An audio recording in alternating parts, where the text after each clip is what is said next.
And now we're live on all of our formats. I think I have everything taken care of. Yeah, it was just crunch time there for just 2 seconds ago. Things were not working right on the technology, but I think we have it. I think we have it all scheduled, taken. Yeah, lady hush. So let me just fix this here. Playlist. Okay.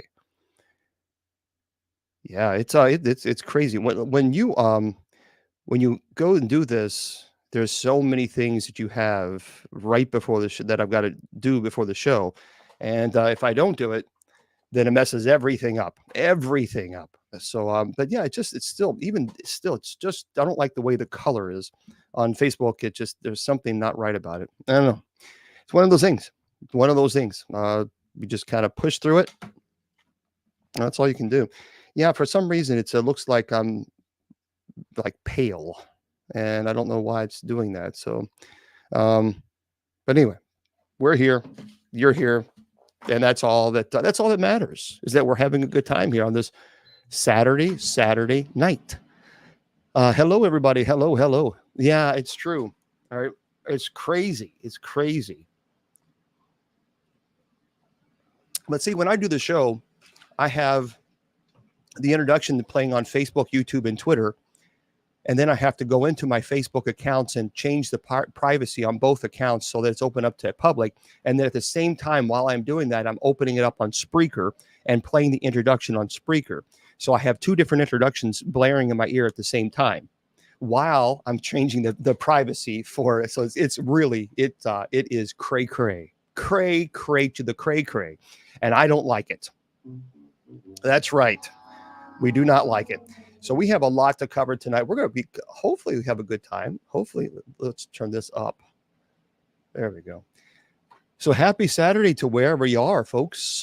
Wherever you are, happy Saturday to you. I want to remind everybody that on TikTok, first of all, I'm going to do subscriber chat only for the first half hour. So for the first half hour, it will be subscriber chat only. And then at 8:30, we'll open it up for everybody as we normally do. So that's what we're going to do. So if you have questions, and if you're not a subscriber, you can chat with us at 8:30 p.m. Eastern Standard Time, which is only 27 minutes away. It's not the end of the world. We do it because you guys are subscribing to the channel, and we sincerely thank you for doing that. That's very nice of you. So we appreciate all of you. Moderators, thank you for being here. And yeah, so here we go. We have a lot to cover. No. You know what? I just thank you very much, Toddy. Thank you. And thank you, you, sir. Okay, folks, here we go. Yes.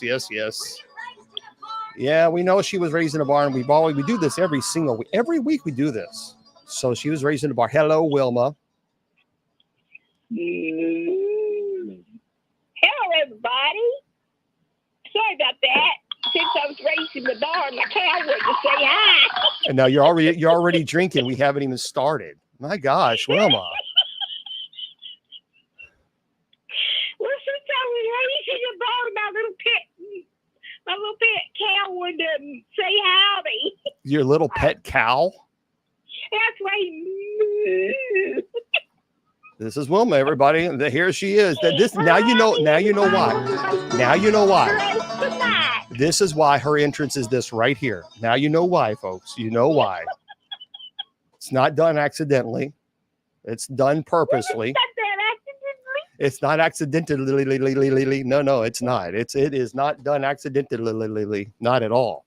It's done on purpose. No, it is. I tell you what, you're driving me crazy. You are driving me crazy. Wilma, is it true that you ate the yellow snow when you were a kid? That is a true statement. That's a true statement. She did. She ate the yellow kid. No. Another kid's got to go. No, Miss Producer. She ate the yellow. No, I did not eat. She ate the yellow snow. She did. Not eat.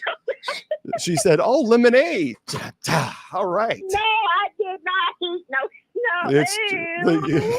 You just went out and had a glass of lemonade. That's okay. That is okay. Oh, you know. hey. Okay, my stomach is turning here. Yeah. Thank you, Shelly. We're not judging. This is a no judgment family friendly channel show. No judgment. Yeah. Hey, Oh, well, God. what do you call a dancing cow? Oh, here we go. What do you call a dancing cow? Milkshake. See, no, see.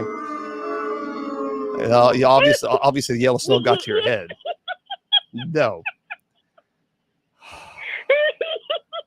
I can't take it. I can't take it. I can't take it.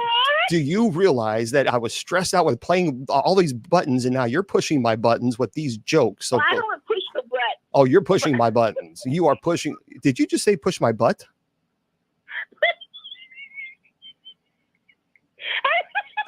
No. Here we go. Come on, everybody. She's yes. Push your butt. Yeah, she's pushing. Okay.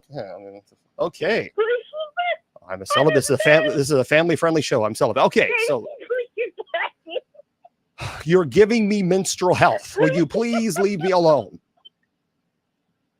Push your butt. Okay. Yes, push it.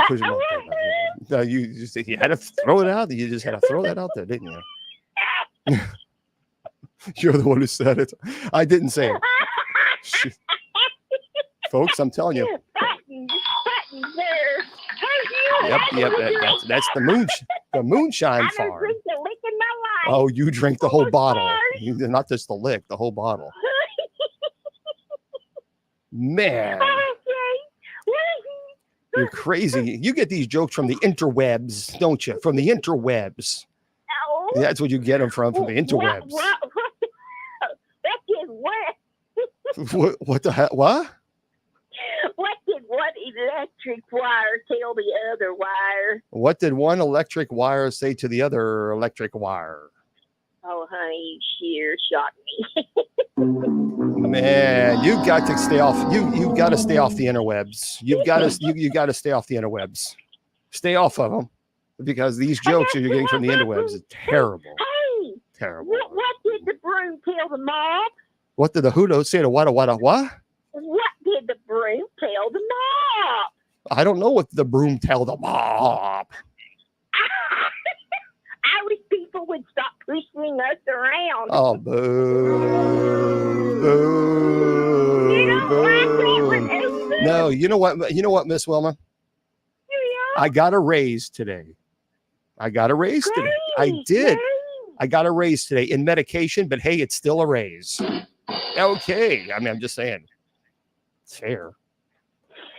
Don't take that raise from me. Don't take it. You're not going. You're going to be prostituted in court if you don't behave. Okay, prostituted.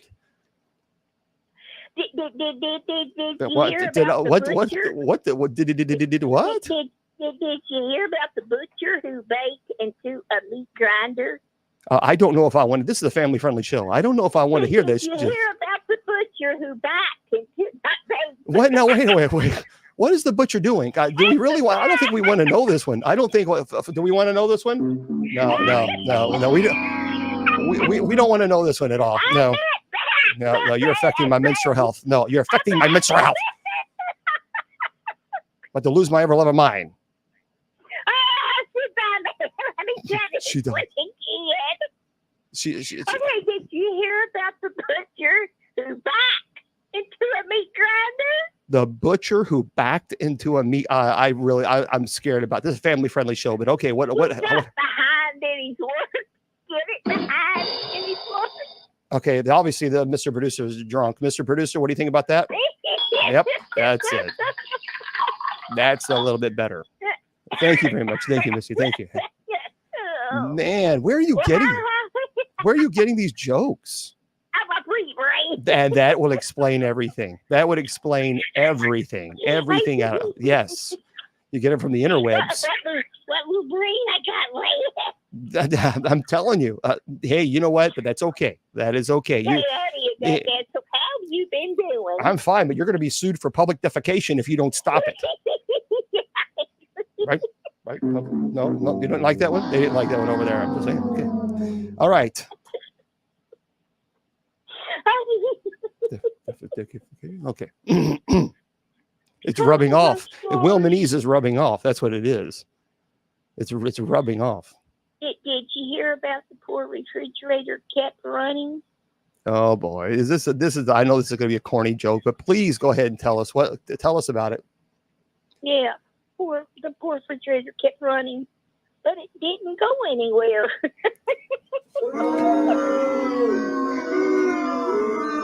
You didn't like that one? No, they did not like this one. No.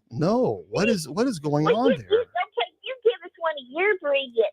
Oh no, jokes. no, because yours is so fantastic. I wouldn't hate to take it away from me. Really? Oh Well, yes. I could go all night with all my brilliant jokes, Uh, but I want to hear one of your jokes.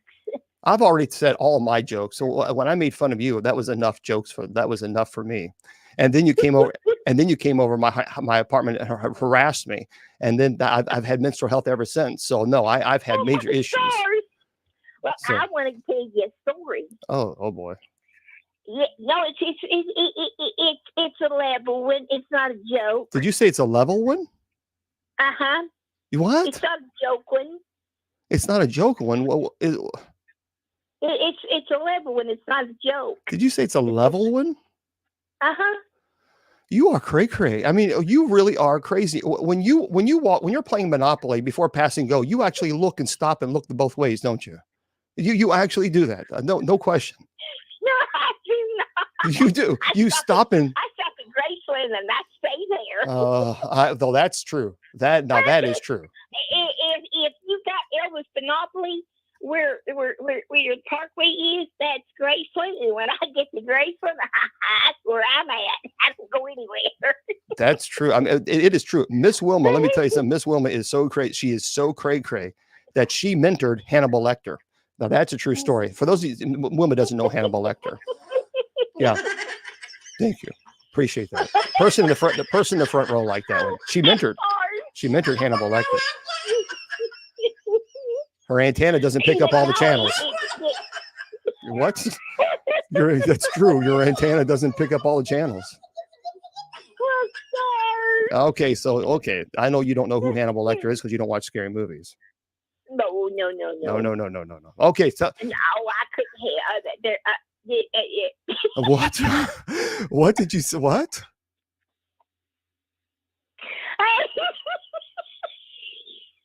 What in the world? See, this is all humor, folks. You know, my mom taught me all about humor. She says, when the lawnmower cuts off your toes, don't come running to me. Okay.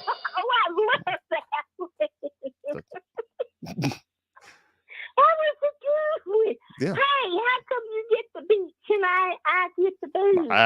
I can't help if you get the booze and I get the beats. Hey, well, that sounds like a song. It's like the booze and the beats.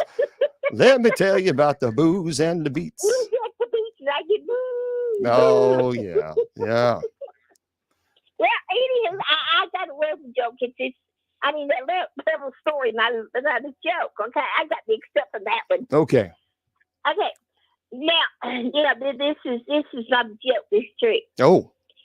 A dog was caught on a doorbell camera stealing packages from neighbors' front porch. A woman in Tennessee said she was waiting for a delivery when it was taken by a thief. The dog. So the dog got the package and then ran. Well, when they caught it to the dog and found the package, the dog shredded it up and chewed on a lubricant shoes and got them all tore up.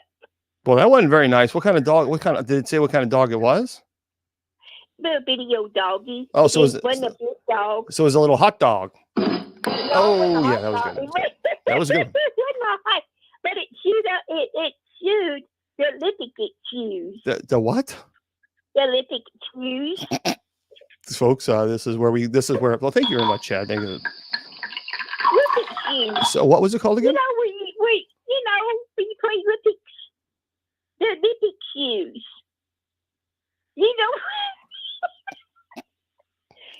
Like when you play basketball, baseball, football, Olympic shoes. But the dog chewed them up. Yeah, I'm trying to figure out what shoes it was because I speak. I do know Wilmanese. I do know Wilmanese, but this was a new one for me. This was a new one for me. So it's the what was it called again? You know when you're let's say you're running the Olympics. The what? You know, they're big shoes. You know, those shoes.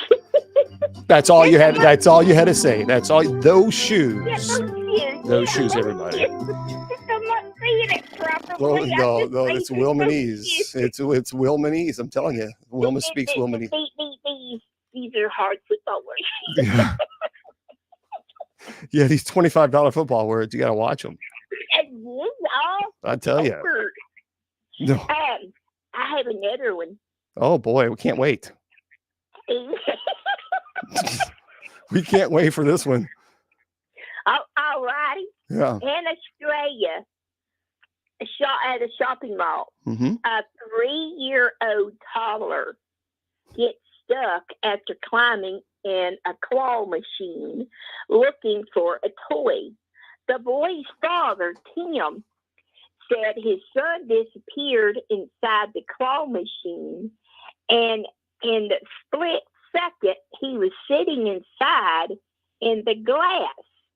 The boy was filled with toys, unaware of what he did wrong. It had a hard time getting the rescue, but they finally got him out, but he wasn't seriously hurt. Well, you shouldn't have. How can a kid get into a claw machine to begin with? Well, it's good that you asked that question because I've actually saw the video. And so you did? Yes, kids are relatively small. And so when unfortunately, when you drop, let's say you get one of the dolls and you drop it into this container to where you can put your hand in and then you can get your doll if you win. Well, there was this one particular machine, the door was pretty big to where you can, put your hand in and get the doll. And this kid actually climbed right on in. In the door. Stars. Yeah, and that's how this little kiddo got it. But yeah, and that was difficult because they didn't know how in the world they were going to get the kid out. Wow, isn't that crazy? Yeah, I mean, I think I'm pretty sure it's the same place where you met your last boyfriend. Oh, come on, she did. I don't have a boyfriend. Oh, tell us. You're very welcome, Karma. Tell us all about your outage at Walmart. I don't need to tell that. Oh yeah. Oh no, you can go ahead. And matter of fact, let me find some really, really interesting. Let's see. Well, I can't. Oh, here we go. Yeah, go ahead and tell it. Yeah, go ahead and tell us all about it. Go ahead and tell us all about it. All about it. Go ahead. Just open it up. Just just get it off your chest. It'll make you feel better. It'll make you feel better. No, you don't want to? It'll make me feel better. Boo. She was okay. Here we go. The other day, I went to Walmart, and I have these twins. They're the brothers. Wait. Did you say you have twins? Did you say you have you have twins? Yeah. See, she said it. She said, "Oh, so tell us all about these twins that you have." There's these twin brothers. Mm-hmm. I try to avoid because a long time ago, one of them, all they had was 2 dinners. That was it. The brother behind didn't have anything. Well, he looks up at me and he said, "Oh, would you like to go home and eat with us? We can go back and get another dinner." And I'm like, "Oh, no, thank you."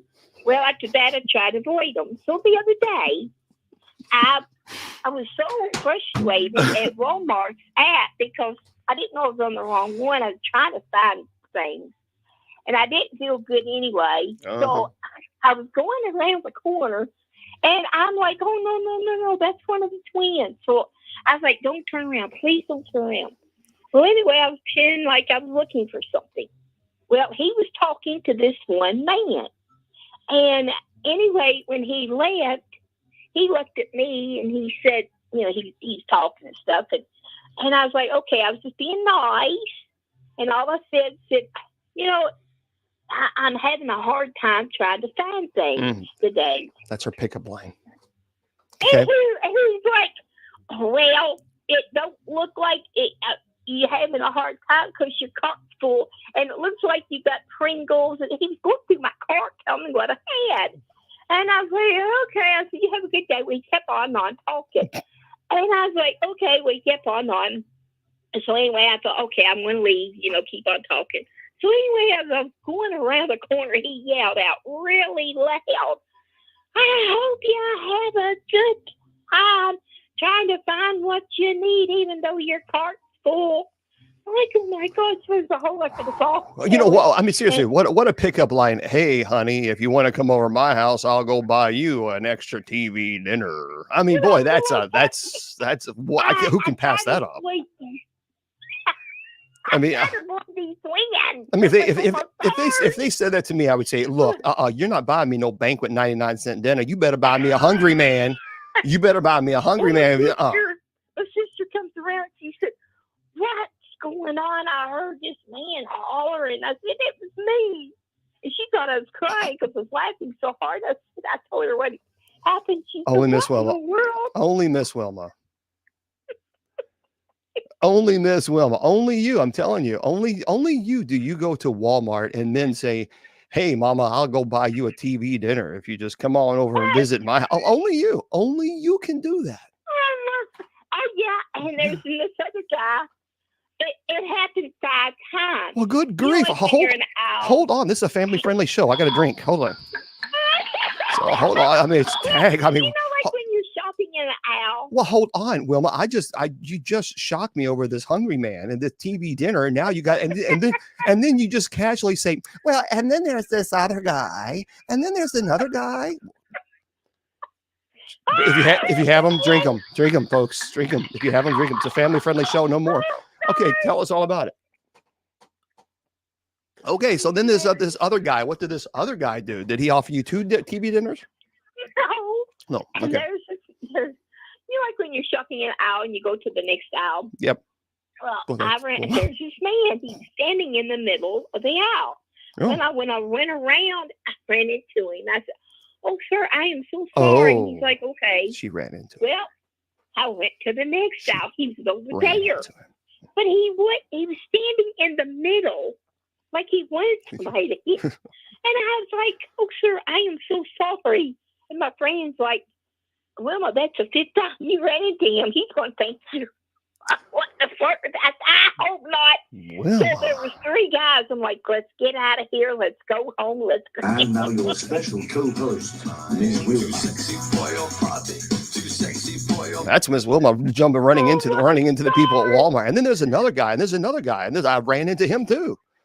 Man, that should be your song. I'm too sexy for this Walmart. Way too sexy for this Walmart. I'm like, just go away, people. Like, oh, the stars. Man, you're out of control. You're out of control. Then you get dinners and I want to get to a more serious story. Oh, seriousness.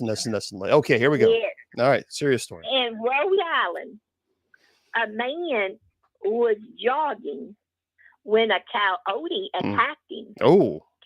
He killed the coyote with his bare hand. The animal bit him in the leg while he was walking. The coyote was tested positive for rabies. The man pinned the coyote down by holding his neck, killing him so he could cut him off his ear. The police said a coyote attacked a dog also while walking nearby. Man, that's bad stuff. He probably had. You said he probably had rabies, yeah. It's positive. He had. Yeah. They tested. He was positive. Boy, that's bad stuff. Coyotes are bad, but this is in Rhode Island. Rhode Island. Okay, well, we'll stay away from Rhode Island. No offense to Rhode Island folks out there, but well, we have coyotes here in Kentucky.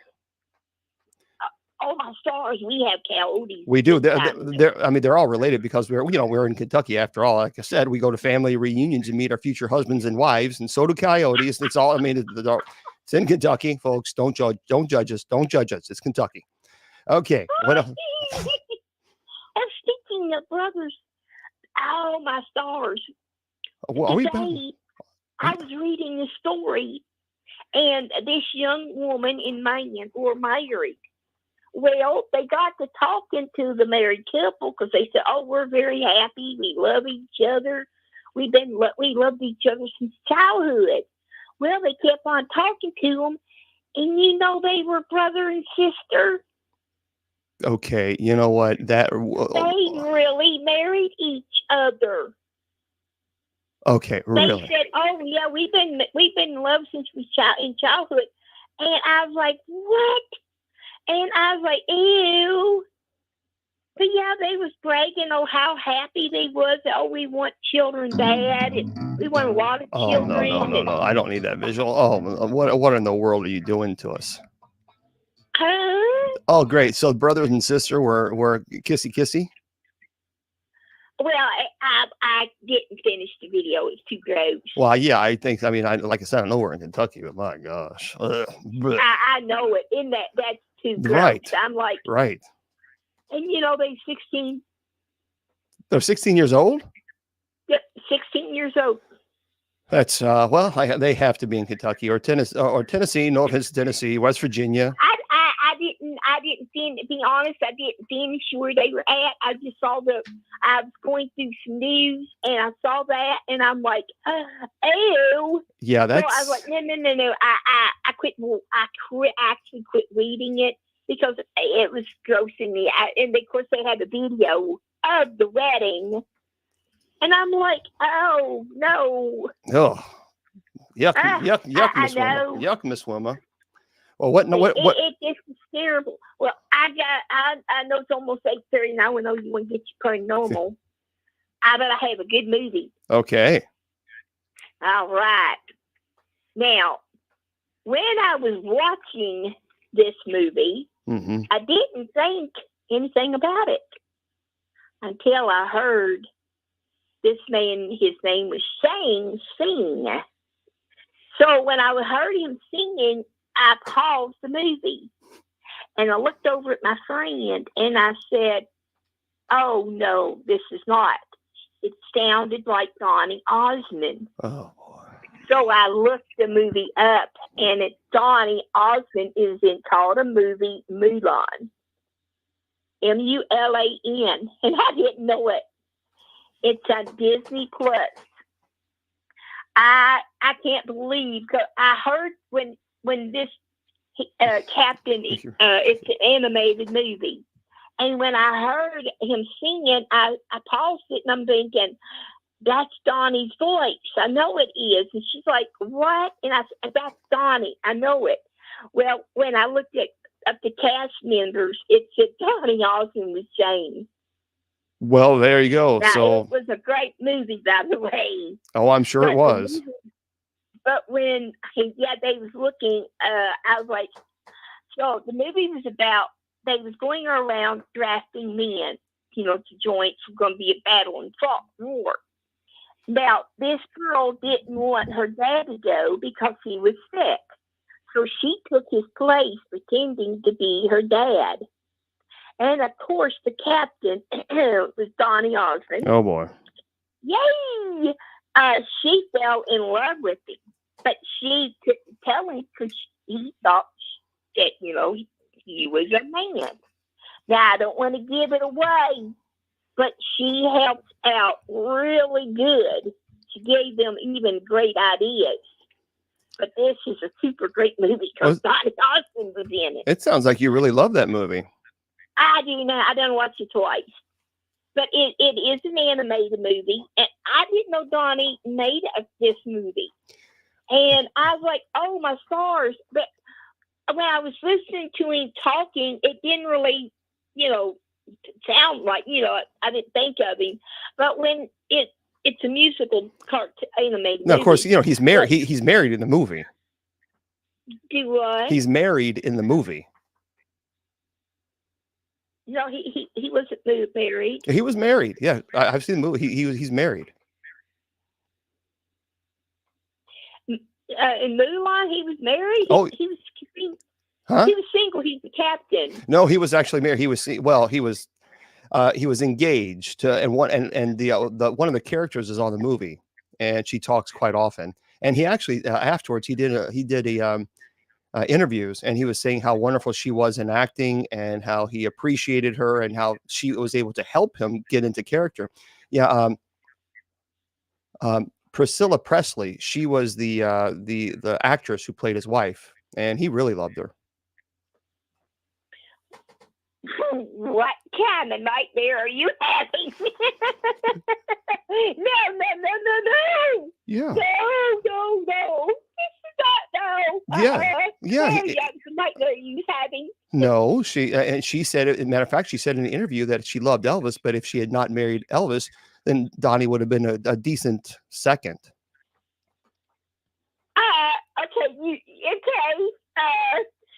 For real? Honestly, really? Oh, yeah. She was like, yeah, Donnie would have been she didn't say second, actually. I think she said Donnie would have been a decent backup if she hadn't married Elvis. Like he'd have been at least a second place. I don't think so. I don't think so. I'm telling you, that's what she said. I mean, I can't help it. Okay, are you being serious right now? I am being really serial. Serial? Okay. I'm being very serial about this. Okay. Hmm? After the way Priscilla did Elvis and she does not like Elvis everything, at all. She's on mute. She does not like Elvis at all. I mean, she does not like Priscilla. Presley. She does not like Priscilla. No, the way she heard her daughter and all this, her daughter even admitted they didn't really talk that well. Yeah. And it's like she took her granddaughter to court. So I'm not a big fan of. Well, I mean, if she had married, if Donny Osmond had actually married Priscilla, then his name would have been Presley, and he would have been Donnie Presley. So at least because he's always trying to be Elvis, he's always trying to be Elvis. So at least, you're in it right there, right now. I'm just saying. I mean, she did a better job. She got better props. She got better applause than Donny Osmond in the movie. That's all, man. Excuse me.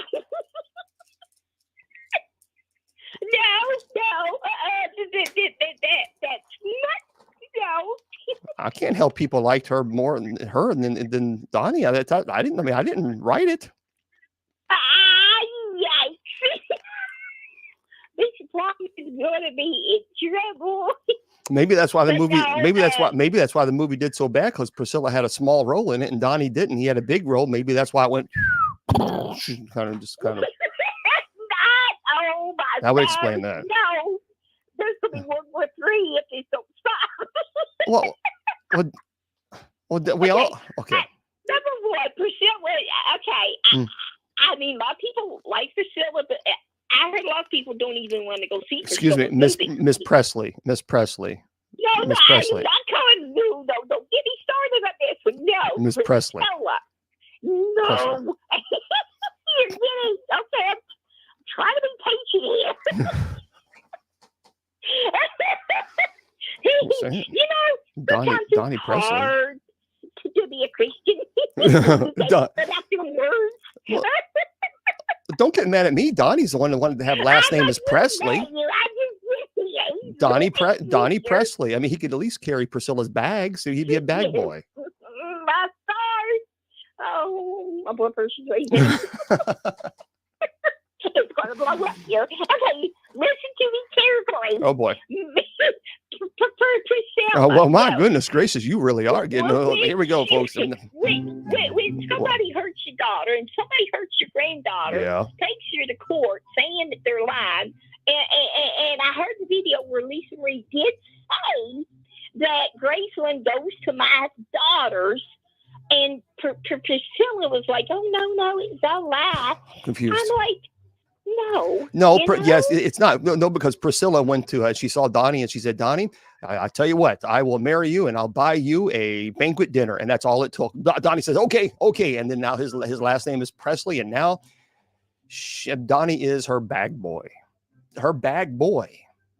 So Priscilla. I'm going to go to the ER tonight. My blood pressure's going to be sky high in a minute. Sky high. You're ready to whip someone's tail. I am not listening to this. It's not happening. It's all good. Everybody, Fish Long. I think I don't know. I think right now he's He's what? It sounds like he's, yeah, he's what now? Say that again. His nightmare he had last night. Yeah, I have a nightmare. It's called Wilma. Miss Wilma. That's what it's called. Miss Wilma. I want to jump off here because it's 8:35. Thank you for getting my blood pressure to go up. Sure, Miss Wilma. That way, I'm very, very trying to be calm here. But yeah, my baby Donnie, he's fine. So I do hope everyone has a great night except for Bishop Long. Gee, thanks a lot. I love all of you except for Bishop Long. Man. Donnie's well, and Donnie's a girl in real life. So there, what do you think about that? You're really trying to get my blood pressure going, aren't you? His name is Don. His name is Donetta. Donetta. That's what he goes by. That's the truth. That is the truth. Embrace it, Wilma. It's the 21st century. Embrace it. Okay, embrace it. It's okay. Are you trying to put me in the ER tonight? And they call me, and they call it Donetta Donnie. That's what Donetta Donnie is actually what they call it. Donetta Donnie. That's a stage name. Donetta Donnie. Okay. You're not running my favorite song. They call it Puppy Love. Yeah. And Who. Who? That's my favorite Donnie song. Who? And So True Love. Yeah, he called it Who. Donnie Austin. Huh? He called it Who because no one says, "Oh, who the hell sang this? Why would and who the hell would listen to it?" That's exactly why he named it Who. She was. I'm getting a little angry. You're asking me what? Okay, I'm getting more of this. I'm getting fanning. All those stars from the person pulling over. All right. Well, you have a good night there, Miss Wilma. Oh yeah, I'm having a lovely night. Thanks to somebody. Sure, no problem. Everyone does have a great night in God bless. All right, bye-bye. Bye, Bishop Long. I tell you, buy her a meal, buy her a TV dinner, and then she bumps into people in the store. You're right, she bumps into people. Well, we know that. We know the truth on that one, folks. We know the score. Man, she's a playa. She is a playa. That's what they call it. She's. Buy her dinner. Yeah, she's a cool cat. She'll be here, by the way. You know, here's the deal. We just goof off. We goof off, and but what's interesting is what the conversations that we have. A lot of time we do this banter. We do this. I mean, we're bantering back and forth like this. I harass her with all her boyfriends at Walmart all the time, and so this is us. Well, I keep telling her we have to put her on camera. And because people keep saying they want to see Miss Wilma, they want to see her. And yeah, oops, I bumped into you. Hey, good looking. What's for TV dinner you're cooking? Yeah, that's exactly it. We're going to have to come up with a song. Oops, I bumped, the lyrics are, oops, I bumped into you. Hey, good looking. What TV dinner are you cooking? That's what she sings. Yeah. We'll have to figure that. We'll have to put that to a song. Yeah, but no, we have a good time. We have a really good time, and so there we go. We'll be here. I'm not leaving. So we'll be here tomorrow at 8 p.m. Eastern Standard Time for our Bible study. Yes, folks, we can be serious, but we can also have a good time, and that's important. You can't take everything so seriously. You have to. There's a different side to me than just serious demons and theology. And there's a different side to everybody. Sometimes you don't see that all the time because when I'm talking about demons, then I get serious. And, now we're not joking. When I get or when I'm teaching about theology, there's a time and place. So at Saturday from 8 to 8:30, that's the time and place for us to goof off and have a good time. Yeah, oops, I bumped into you again. Okay, you don't want me to sing because then I'll just hurt everybody's feelings and bust your eardrums. All right, that's right. You have to have a good time. You have to enjoy life. You really do. Yeah, Team Miss Wilma. There we go. We're gonna have to do that. We're gonna that's so Maru there on TikTok says Team Miss Wilma. She will have to put like some type of something together. I don't know. Yeah. So folks, welcome. I appreciate all you guys being here. Howdy doody to you. And hopefully you're having a beautiful Saturday wherever you are in this world, wherever you are. Moderators, I want to thank you for being here as well. I truly appreciate you guys very much taking the time on TikTok to being here with us. We appreciate that. So thank you for helping us out. Well, hello, everybody. Hello. So, tomorrow at 8 p.m. Eastern Standard Time, we have our Bible study. You guys do more than try, Judy, and you guys are the best. Thank you, Diana. You guys are, seriously, I couldn't do this show on TikTok without moderators. I just couldn't. But see, the moderators are they're my friends. I'm very, and I'm close to these folks. They're good people. And so they are protective of me as I am of them. And so, unfortunately, there are people who like to be nasty little hater gators out there. But we push forward. So I appreciate them. So thank you. And thank you for all you guys being here. You guys, this is Saturday, and you've chosen to take, spend your time with us, with our community. And we appreciate that. We really do. Okay. We have a lot to cover. So today's show, here's how. Normally I have the shows always structured. Well, thank you there, Justin. Right back at you. So the shows are always very structured, but Saturday is just a chill out day. So, I need to find a chill out the jacket. I do have a couple of jackets, but they kind of clash. You know what I mean? So I need to, maybe that's what I'll do. Maybe I will do that right now. We'll have a chill out jacket Saturday. Folks, that's as funny as I get. That is as funny as I'm telling you, it's pretty bad. But because this is more formal, right? This is formal, and there's nothing wrong with that. But Saturday needs to be relaxed. Now, I'll always wear the collar, no matter what. If I'm going on screen, I'm always going to wear the collar because even on Saturdays, I'm still representing the church. Yeah, Michael Jackson jacket. I have two jackets. Let me show those to you. And let me show you how. Hold on, if I don't mess everything up. Hold on. And then you guys get to choose which jacket, which Saturday jacket. That's how much fun.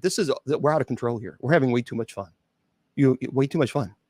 You guys get to choose the Saturday jacket. We got to slow things down. Okay.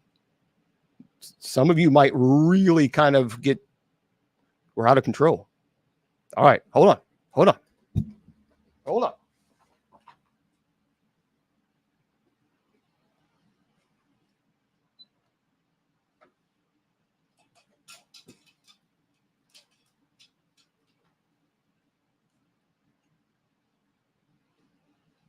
Okay.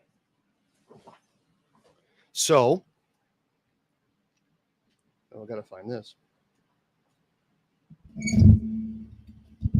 There we go. Got to put this back. Okay, so this is the first jacket.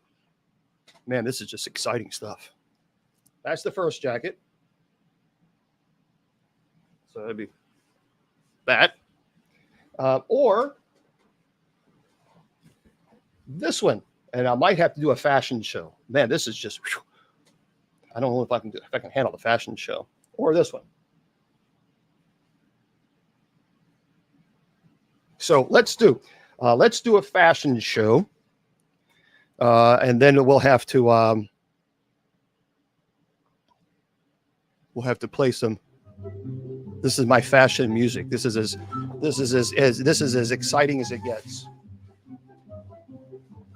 This is the fashion show, everybody. Because you know what? And we're doing this. I'm doing this because I think Paris, good old Paris, is having a fashion show. And folks, if you've seen some of the things that they're wearing on the fashion show, I don't understand. I don't get it. They call wearing there was a person who was parading around. It was a shower curtain. And I just kind of thought, oh, that's in style now. You wear a shower curtain. I don't know. Maybe that's what I need. I need to put a shower curtain on. Yeah. No, I'm not stripping because I would not be responsible for blinding your eyes. Okay. See, here it is. Now, what do you think of this? See, now this, I don't know if it's clashes. I'm not stylish. See what I mean? I'm not styling like profiling. Well, all right, that's what I needed. That the cowboy hat. You guys didn't see that. How dare. So nice. So okay, you guys do like that, really? I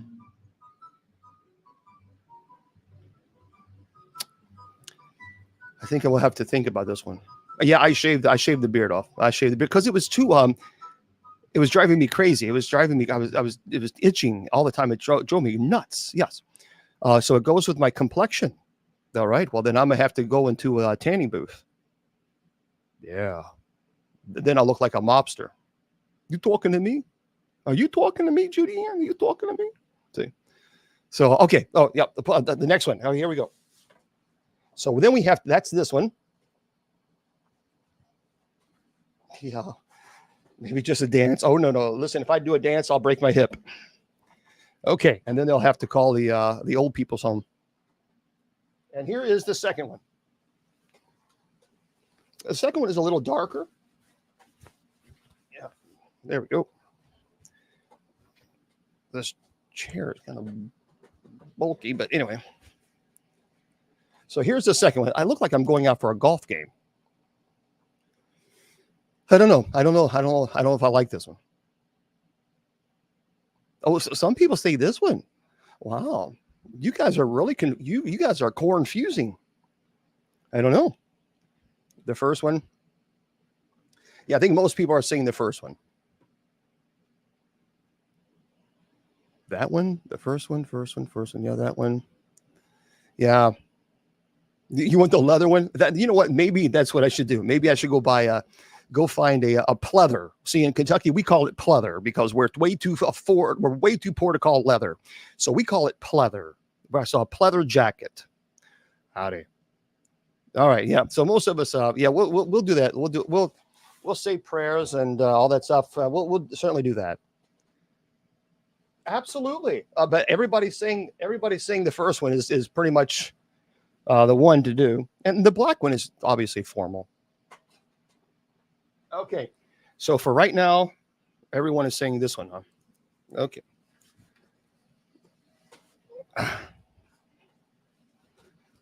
Man. I think let me unplug.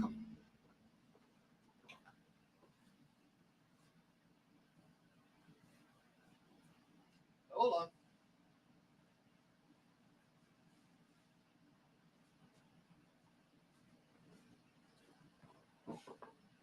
There we go.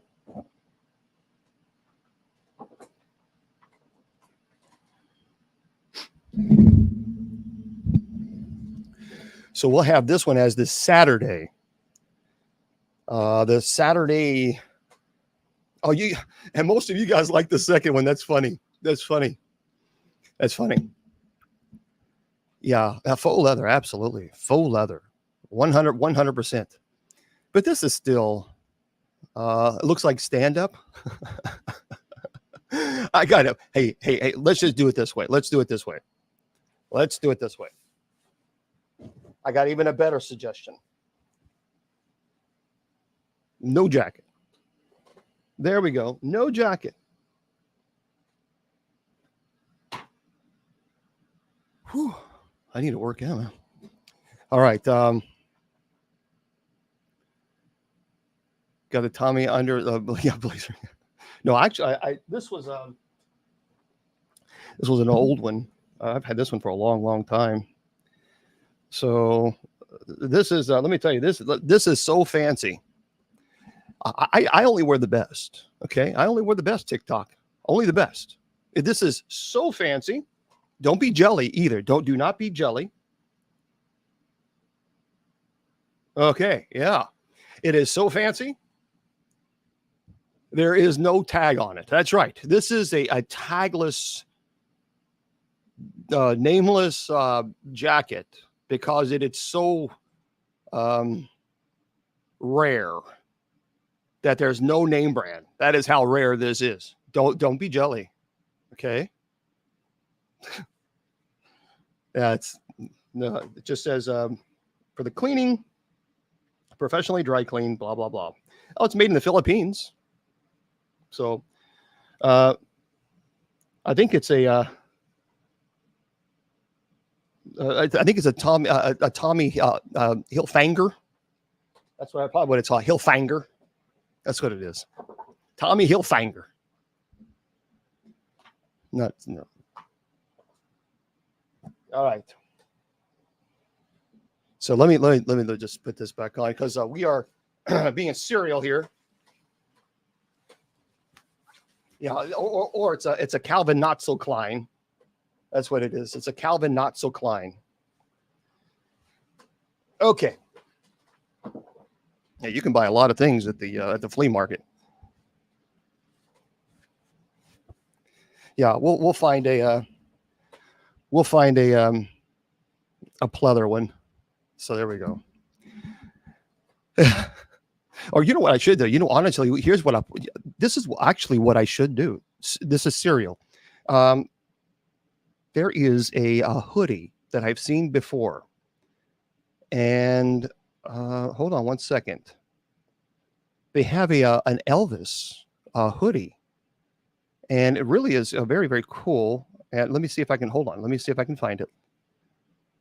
No. These are the name brand stuff. We want or there's actually there's gosh, I've seen those like a Pope. The Pope has like a Pope pullover thing. Have you ever seen that? I forgot what it's called.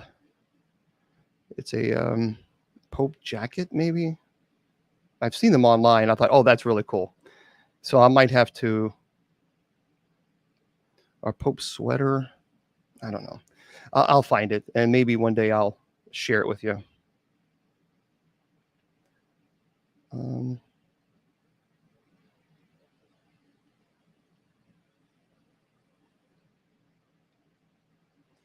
Yeah, I know that I have them because I've seen it before, and I thought, oh, that would be so funny as a just something to wear on a Saturday, because Saturdays. Yeah, we'll get to your demon questions in just a second. It's not like we don't get to plenty of demon. We constantly talk demons, and there's nothing wrong with that. But we'll get there. We'll get there. Everybody, just take this is Saturday. It's a Saturday. Hang tight with me. Hang tight, because I'm gonna try to find this thing, because it really is kind of funny. Nope, it's not there.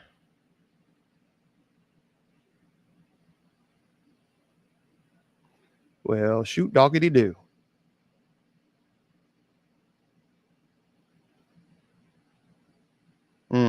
And by the way, March this month, March 14th to the 17th, we have a church retreat. Church retreat is coming up, and if you would like to join us, you're more than welcome to. We'd love to have you guys there. And so that's going to be March 14th to the 17th. March 14th to the 17th, and so we're really excited. Of course, I'll be there, and our seminarians are going to be there, and so. Of course, our clergy, our deacons who are transitioning to the priesthood, they are going to be ordained. And then we have Benedictine oblates who will be making their perpetual vows. So it's really excited. We'll be doing presentations as well. And it's at Todd Hall Retreat Center in Columbia, Illinois. So that's where we're going. So if you want to do it, you're more than welcome to show up. We'd love to see you. But you have to call. You have to contact the Todd Hall Retreat Center. So just a heads up, and just say, look, you want to show up, and you make your own reservations. And okay, I'll figure it out one day. I'll show you one day. Okay. There's a Lord's Monument and Chapel near the retreat. I did not know that, Julia. Julia is saying, Bishop, did you know that there is a Lord's Monument and a chapel near that retreat? No. Now we're going to be using the chapel that's there. They have a chapel there, and they're really fantastic people. They are just they're so nice and respectful, and so we're excited about that. And so they always allowed us to use the retreat center, so the chapel for our services. So okay. Oh, you just got done eating a pickle. I love pickles. Love pickles. Okay. Yeah, I'm just this thing keeps. I don't know why. Bar with me. Just bar with me, as Wilma says. Bar with me. Okay. There we go. Okay. Now we're done. So if you, I have several things. Go into the chat. I have several articles that I wanted to talk to you guys about because some of these articles are really, really interesting. They're certainly a paranormal related, but not all of them. They're not all paranormal related. And some of them are just like, this is crazy. This is really crazy. I wanted to share this one. This is paranormal related. If you are a gamer, no, I don't believe so. I don't believe so. Cajun. So, and keep in mind, not all clergy have the desire to have a parish. We don't require all our priests or clergy members to have parishes because not all people are called to that type of ministry. And that's okay. Just like there are some people that are not called to serve in deliverance ministry. There's a lot of ministers that they don't want that. They do not want any part of deliverance ministry at all. They're just not called to do that. But listen to this. This is by Jennifer Mass. So if you are a gamer, if you like the PlayStation or the Xbox or I don't know what else is out there, but new Paranormal Activity video game is coming in 2026 from the Mortuary Assistant team. 2026, good grief, we just got 2024. It's a new video game based on Paramount's Paranormal Activity horror franchise. It's slated to release in 2026 from Dread XP, the publisher of the hit horror video game, The Mortuary Assistant. I don't know anything about, apparently, I guess there's a game called Mortuary Assistant. Well, per Dread XP, the Paramount Global, the Paranormal Activity video game will bring the franchise groundbreaking found footage style to horror enthusiasts in surprising new ways, immersing them in a story that expands upon the lore and world of the films. The title, which will be available across multiple platforms, will include an advanced version of the Haunt system that will dynamically alter the types of intensity of scares players will encounter based on their actions. Now, Dread XP co-director and creative director Brian Clark, the main developer on the Mortuary Assistant, apparently there's a game called Mortuary Assistant, is leading the development of the Paranormal Activity video game. Beginning with the first Paranormal Activity film in 2007, the 7-film franchise from Blumhouse and Solana Films is credited with remaining the found footage. Why does it do that? Why did it do that? Well, that's weird. Oh, it was strange because I just did talking about paranormal stuff, and this thing kind of said, do this puzzle. That's weird. So we're going to stop. We're going to stop talking about that video game. Okay. So anyway, you want to go find, you can just, but yeah, that was kind of weird, wasn't it?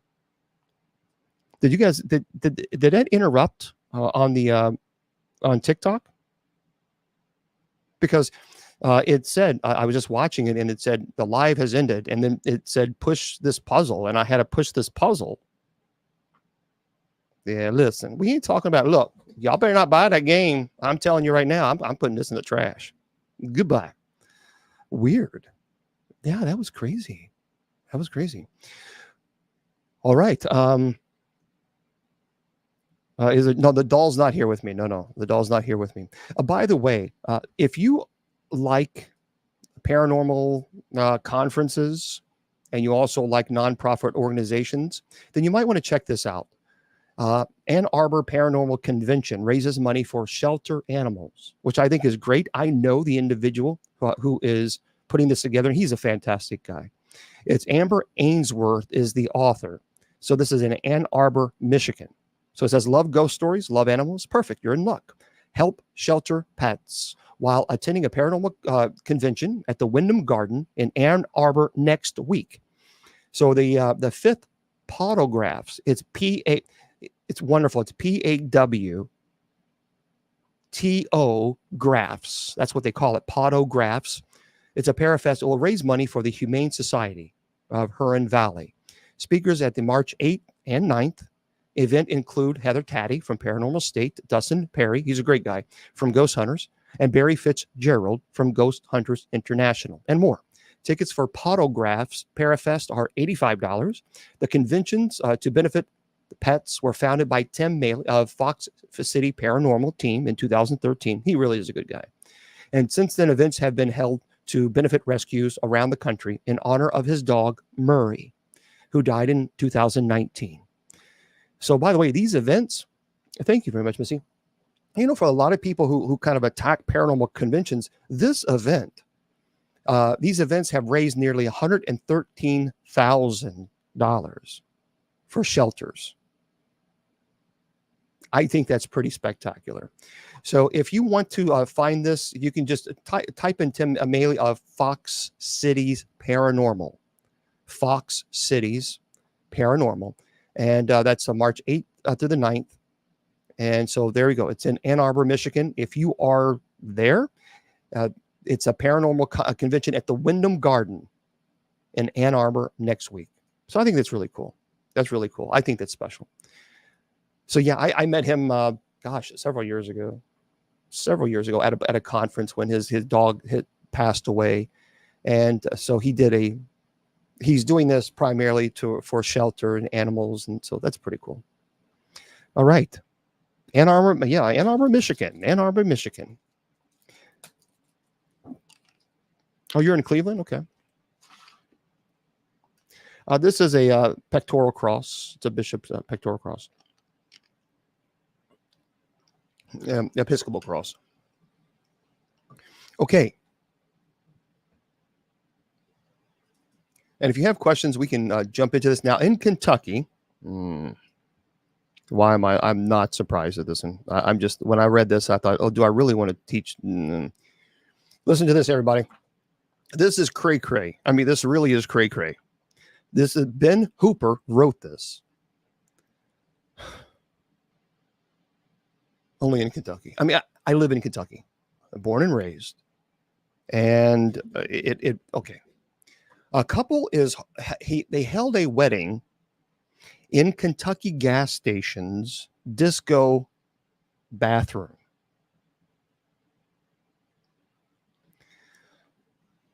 Well, an Ohio couple, so they're from Ohio. An Ohio couple held their wedding in an unusual venue, a gas station's viral disco bathroom. So Logan Abney and Tiana Elstock, who live in the Cincinnati area, exchanged vows in the bathroom at the Hop Shops location in Verona, Kentucky. Now, the store's bathroom went viral online for a big red button that causes a disco ball to switch on and dance to music to play. Tina, from the very first dance in this disco bathroom to the movement, I vow to hop through life with you, through the funk beats.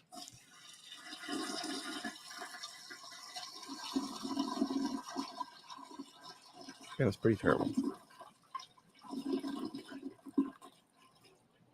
So that can you imagine? You'd have to stop with your vow. So this is the vow. This is the vow.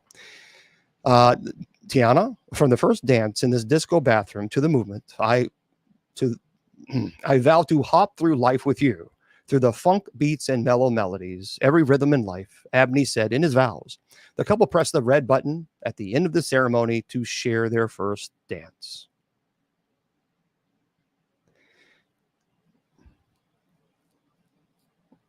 I mean, talk about a crappy reception.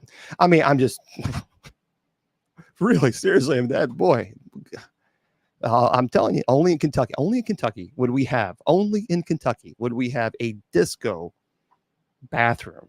It's just, what are you going to do? What are you going to do? I don't know. By the way, now this is very serial, everybody. This is very serial. So I want to give you a heads up on this. So this is by Ben Hooper as well. If you have an iPhone, or really technically, if you have any type of phone at all, cell phone, this is by Ben Hooper. Apple is warning customers, stop putting your iPhones in bags of rice when the devices get wet. So believe it or not, people go on social media and say, oh, that's what you got to do, and that'll fix it. It'll fix it. People are getting their news information from social media. Well, Apple is saying, don't do that. Putting wet electronics in bags of rice to absorb the moisture, it's been a long common do-it-yourself practice, but the iPhone manufacturer updated the guidance on its support page to specifically warn customers, do not do this. It says, don't put your iPhone in a bag of rice. Doing so allow small particles of rice to damage your iPhone. And also, Apple warned against using cans of compressed air or external heat sources to dry the devices. The company said wet iPhones should instead be wiped dry and allowed to air dry naturally until all the moisture has evaporated. Phones should not be plugged into chargers until they're completely dry, but wireless charging remains safe. There's a spokesperson for Samsung Australia offered a similar advice for Samsung phones. Nathan says, I wouldn't recommend putting a wet phone in dry rice. So, folks, there's a lot of people who swear by it, and I get it. I understand, you got to do it yourself, and you got to save money where you can. But keep in mind, if you do that, you could really cause even more problems for your phone. So people are saying, don't do it. Stay away from it. Just please don't do it. So anyway, I just want to, I wanted to pass that on to you because it was really, really important. When I saw that, I thought, I better let people know this. I get it. I get it. Tattoos are one thing that I don't have a tattoo. I've never had a tattoo, but it would be interesting. I mean, maybe a big bear, big old bar on the shoulder, perhaps. But this is again by Ben Hooper. A Welsh man showed his love for his favorite animal by getting a record-breaking 69 different tattoos of rabbits on his body. So Craig Evans, 42, said he got his first rabbit tattoo in 2009. And he now has a total of 69 rabbits linked on his arms, legs, and chest. He says, I love the aesthetic of a rabbit. Evans told Guinness World Records. They're such cute creatures. And the juxtaposition of getting something so cute as a tattoo, which is usually renowned as being a tough person's thing, is something I really like. And Evans said he's currently unable to have a pet rabbit. He says, unfortunately, I don't have any pet rabbits, as I have a terrier called Birdie, a little dog. And I don't think that would be a good pairing, but I love him very much. So Evans said Birdie is the subject of his only non-rabbit tattoo, but even though tattoos show the canine wearing a funny bandana to keep the theme running. So there you go. 69 rabbits. 69 rabbits. Yeah, doing well. And I hope you guys are having, I've never, like I said, I've never gotten a tattoo. I don't judge people who have tattoos. I just don't. And I know a lot of people like to bring up the Old Testament and judge people about tattoos. But then I ask them a simple question. I was like, well, no, where does it say? Well, it says somewhere in the Old Testament, So they like to point it out that people are sinning and they're doing tattooing and all this other stuff, but they don't know where it is. Yeah. So I don't know. People just kind of get a little bit too much for it. So I don't have an issue with people getting tattoos. Now, people are asking me on Messenger. First of all, remember TikTok and everybody else. I have two different computers running at the same time. So sending me a message saying you don't ever answer my question, you're not going to get my attention. Actually, I'm just going to ignore you even more. Because again, I have several people watching this, and I have a computer here and I have a computer here, and people are asking me questions on Messenger and on the chats, which are fine. So I'm here 4 times a week. So it's not as if I haven't answered most, if not all, the questions that are primarily asked. I answer the questions so much that the moderators could even spit them out quite easily because I answer them so many times. So I'm here Sundays and Wednesdays at 8 p.m. Eastern Standard Time. And we do Bible study, strictly Bible study on Sundays and Wednesdays. And then Friday is our paranormal shows at 7 p.m. Eastern. And Saturday is at 8 p.m. Eastern. And that's our open mic night where we're having that tonight. But I'm here quite often because the reason that I'm here so often is so I can answer some of your questions because it's kind of like the easiest way for me to do it. Yeah, and I understand. No, I don't think it is a sin getting a tattoo. And you're referring to Leviticus chapter 19, verse 28. But I've talked about that before already, and how people don't quite understand why it says this. So no, I don't think it's a sin. A Jesus tattoo? I'm probably not gonna get a tattoo.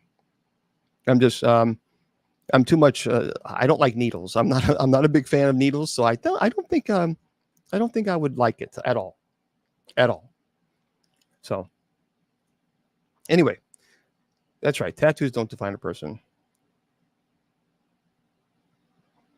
Well, that's true. Okay, yeah, you can mention Romans chapter 12 verse 1 all day long. Nothing wrong. So someone's putting Romans chapter 12 verse 1 when Paul says, I urge you, brothers and sisters, to, in view of God's mercy, to offer your bodies as a living sacrifice, holy and pleasing to God. Absolutely, no problem. I don't see that at all. But that does not, that is not in contradictory to Leviticus 19 verse 28, where people like to immediately judge other people for having tattoos because they don't even, that's a part of the holiness code, by the way. So it is fascinating to me how people will, and I've said this before many times, in Leviticus code has 613 laws, but I find it very confusing why some people think it's okay to cherry pick. So some people will take certain parts, certain laws of the holiness code, and then judge someone for having a tattoo, and yet they themselves don't follow all 613 laws. Well, that's a hypocrite. And matter of fact, that's one of the reasons why Jesus did not like the Pharisees, because the Pharisees did just that. They would judge people based on the holiness code, and they themselves were not following all 613 laws. They were hypocrites. So Jesus called them a brood of vipers. He was not a big fan of Pharisees, and rightfully so. You can't cherry pick. So if you are going to tell someone that they are sinning and you're going to cherry pick the holiness code, and you're not following all 613 laws, thank you very much. Well, then Jesus would call you a hypocrite. And it's hypocritical. So it's sad that people will do that, but they do. And again, a sin is knowing an act is evil and still committing that act. Is alcohol a sin? No. Because if you're going to say alcohol is a sin, then why would Jesus change water into wine at the wedding of Cana? See, that makes no sense. To say that alcohol is sinful, then Jesus would have told the people who said, okay, we need to fill these water up with the jugs and we need more wine. Jesus would have said, no, that's a sin. But that's not what Jesus did. As a matter of fact, Jesus made it the choice wine, the best wine they had. So no, I don't believe alcohol is a sin. I believe everything in moderation. Certainly, we need to always be very careful, and we don't, anything can be abused. Anything can be abused. I mean, you can drink far too much soda. That can be abused. I mean, that could be very unhealthy for your body. Well, I think any soda is unhealthy, but so anyway, that's the thing. So no, I don't believe that alcohol is a sin. No. I think people have just got to kind of calm down a bit about that's a sin, that's a sin, that's a sin, that's a sin. Well, you know what? Let's kind of calm down a bit. But, we're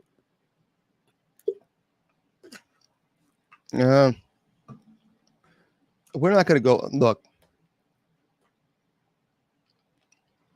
I personally don't think it is. What is a sin? A sin is knowing an act is evil and still freely committing that act. That is a sin. That's when you're going against your conscience and you know that it's wrong. So that's let's just leave people alone. They're just like I don't know. Some people just have to tell people how to live their lives. It's like, dude, just focus on you being happy and stop worrying about judging people and telling everybody. Just relax.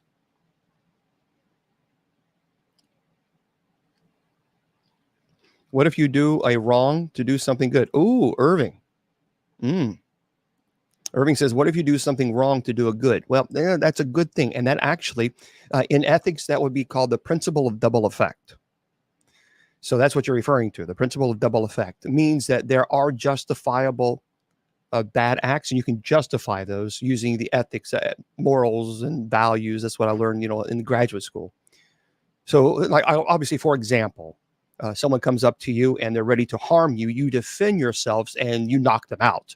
Well, obviously it's a bad act to knock somebody out, but you did not cause that person to come to attack you. And it's good that you defend yourself, and you have a right to defend yourself. So there are cases in which certain acts, such as that, is justifiable. Yep, principle of double effect. It's in ethics. It's a really phenomenal.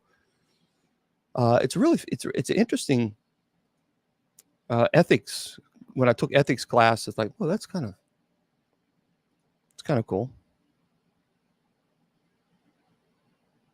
What? A priest said that when we are born, we belong to the devil. Boy, what an idiotic thing to say. No, that is absolutely 1,000,000% incorrect. So yeah, I don't know why anybody would say something that irresponsible, especially if they're clergy.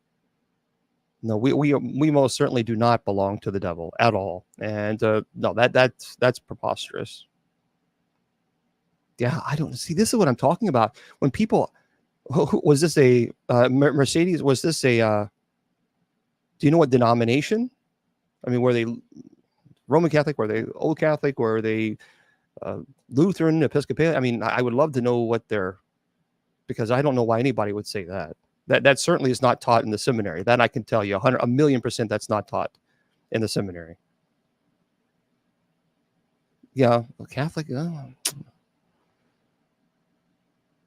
Yeah, that's definitely not that's not what they teach in the seminary. I don't know why someone would say that. That's pretty irresponsible. Okay, man, some people crazy. No, they were. It says here they were Catholic, but call people a child of Satan when they don't agree with him. He's Orthodox Christian. Oh yeah, see look, here's the deal. Nope, no. Satan will not repent. Satan has already been judged. So that's that is a done deal, and he wants to take as many of us as he possibly can. So nope, Satan will never repent. Never. There's a theory, in fact, that people will say, oh yeah, Satan can. No, he's already been judged. He's already been judged. So yeah. So yeah, someone said that if they don't believe everything. So someone actually says, a clergy says, if you don't believe in everything that they believe, that you are a child of Satan. That is an extremely sick, narcissistic ideology. That is unbelievably, boy, that's talking about narcissist. Man, that is really extremely narcissist. If you don't believe in what I believe, then you're going to burn in fiery pits of hell. Okay, Jesus much? Man. Yeah, some people, I'm telling you, some people are teaching some crazy stuff out there. They really are. They're teaching some really insane stuff. I'm gonna stay on with you guys, but for those of you who are on Spreaker, I'm gonna say goodnight to you guys. It's just easier to have one less program open to have to worry about that chat, because it's just too many chats open. So I'm going to close out Spreaker. Let me do that right now. I do believe that you will remember you will have consciousness. Yep, I do believe you'll have consciousness when you pass away. That's what I believe.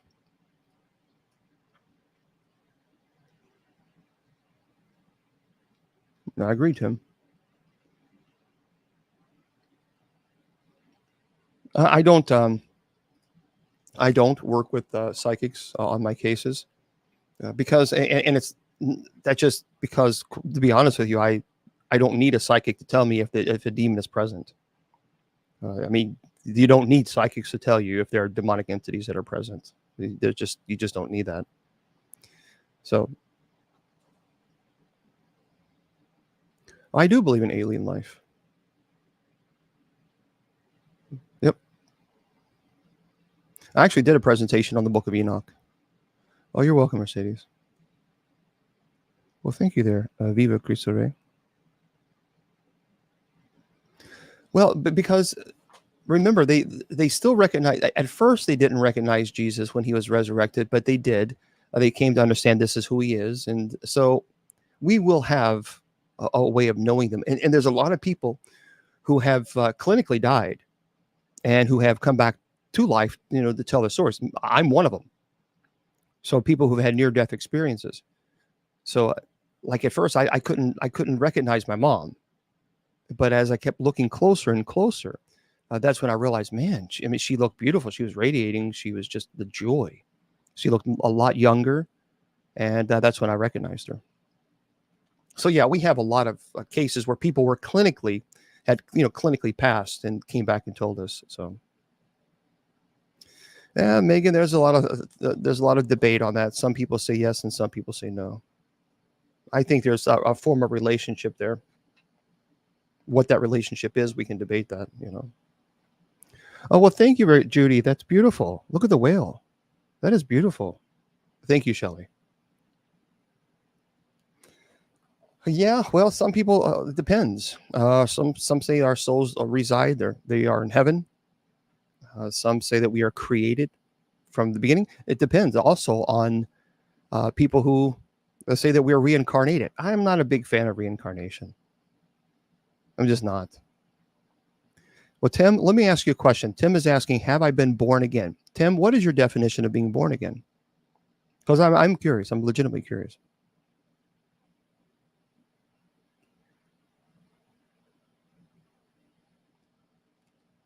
Autumn, Autom, Kim, is in heaven going to reincarnation technically?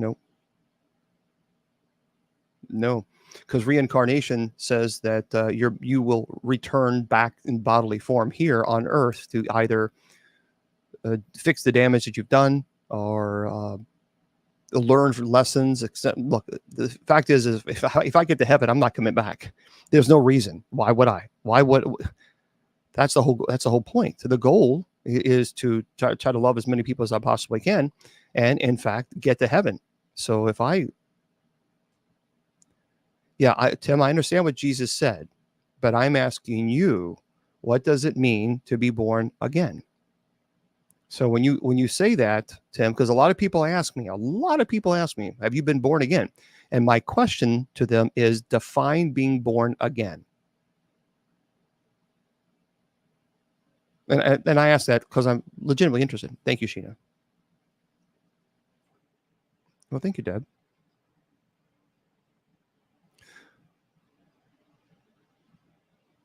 Yeah, Kim, that's Autumn. You can go to Autumn. To know Jesus as your Savior. Okay. So that's your definition of being born again. Okay. Well, that's fair. Well, that was Dan. All right. Dan says to know Jesus as your Savior. That was a question mark. You were asking for clarification. Yeah. So yeah, is that people say that a lot to me, a lot. And so I always ask them, well, you define it. What do you mean it? What do you mean by being born again? Well, Irving, it can certainly be demonic influence, and you just reject it. Okay, to put your faith and trust 100% in Christ alone. I'm born again. Because Tim, let me say this to you. If I was, by your definition, is if you put your faith and trust 100% in Christ alone, that means you're born again. I would never step into a location that has demonic infestation or work a possession case, certainly never a possession case, if I did not put 100% of my trust in Christ. There's no way. So there we go. I'm born again.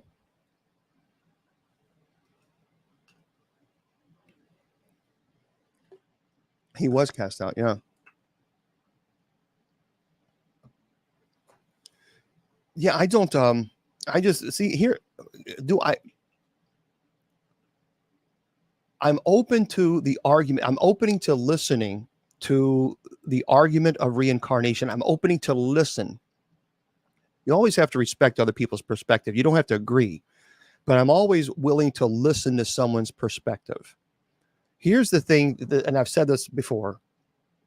My goal in this world is to help as many people as I can spread the message of Christ, the love and compassion of Christ, and to get to heaven. That is the ultimate goal for me. Which I'm hoping obviously that happens. And if I get there, why would I want to come back? For what? For what? Because if the ultimate goal is to get to heaven and I'm there, then it makes no sense to me why I'd want to return. It's completely illogical. Totally illogical. It just doesn't, it doesn't make, I can't understand that. People say, well, you can learn and okay. But again, if the whole point of being reincarnated is to learn from your previous mistakes, but you don't know what mistakes you made in your previous life, then you're doomed to repeat them again. So it's like a recycle. It's like a dish. It's a washer. You get recycled over and over. Well, thank you for the bear. Thank you. So for me, I agree. Yeah. Soup baby. 70. Once I'm home, I don't want to come back on. Yeah. Just seriously. Thank you, Shelley. Catherine says, I believe in reincarnation, but think not everyone reincarnates, only if passed too young in a tragedy, etc. Okay, well, that's fair. And perhaps maybe some people may say, look, I really want to go back. I need lessons. Thank you for the heart. I need lessons. I need to learn more. I am open to hearing that argument, but for me, this is just my own personal religious spirituality. When I get to heaven, I'm staying there. I don't want to go back. I don't want to come back. So I just don't. So Lucy, Lucy says everyone reincarnates. I appreciate your opinion on that. I do. I respectfully disagree, but I appreciate that. Thank you, Shelley.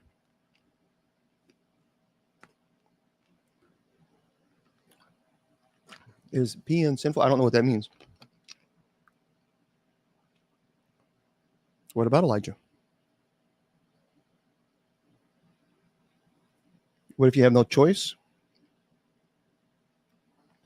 See, okay, here's the problem. Look, guys, here's the deal. If you have no choice, and the point of being reincarnated is so that you don't make the same mistakes again in your new life, but if you don't know the mistakes and you're doomed to repeat them, that to me it's beyond, that makes no sense to me logically at all. It makes no logical sense. And people say, well, you can talk to these people, you can go on a meditation, you can talk to a psychic, you can do, okay, but what if you go into a family and they absolutely firmly do not believe in doing any of those things? So then you have no idea what mistakes you've made in your previous life. So it's like a vicious cycle. It's like a hamster in a wheel, just kind of going around and around and around and around. And so I don't know. I'm Shannon, by the way. You said your sister is Shannon. My sister is Shannon.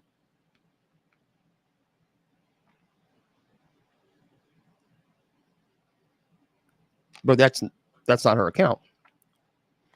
Well, a lot of people, Geo is saying was John the Baptist Elijah. A lot of theologians believe that's possible, but I don't.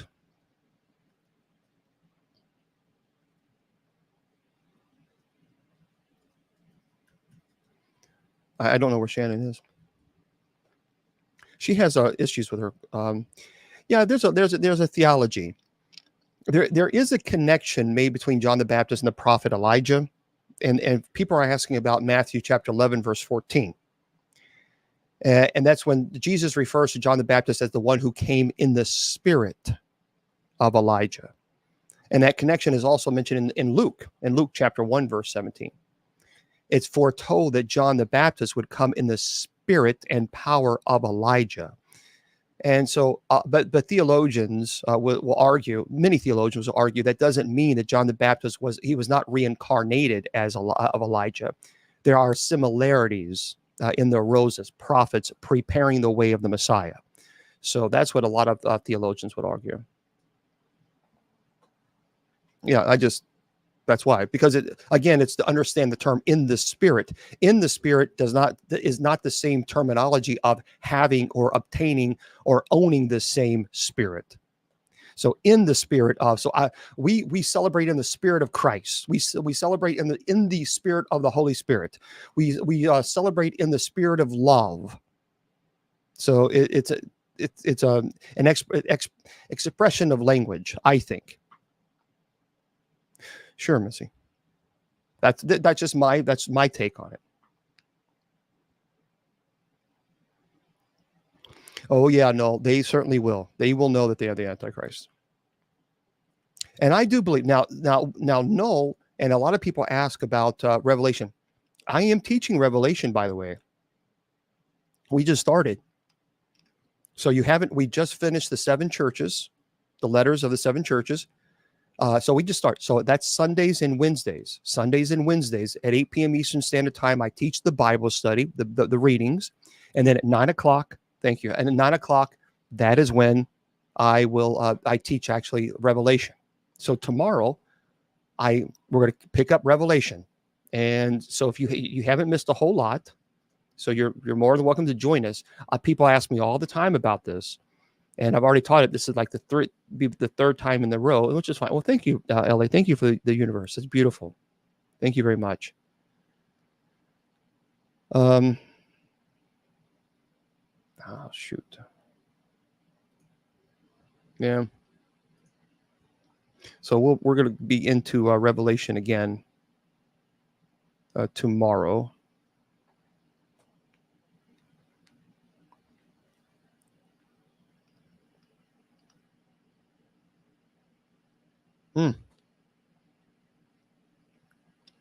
Well, no, dying in consciousness. So in other words, when Julia is asking, what do you mean by dying in consciousness? So when people who have had near-death experiences, they are fully conscious. They are fully aware of their surroundings. They are aware of self. So of their identity, of who they are. Now, many times they don't realize that they are the patient. Like for my situation, I didn't know I was the patient. I had no idea. And I had a near-death experience. As a matter of fact, that was confirmed by Dr. Jeffrey Long, who is a world-leading expert on near-death experiences. I had him on my show a couple of times, and I told him my story, my near-death experience, and he confirmed. He said, "Well, absolutely. Then, you no doubt about it. You had a very unique near-death experience, and it was pretty powerful. And I was fully aware of who I was and what was going on, but it never dawned on me that I was the patient. Never. Yeah, it did. Yeah.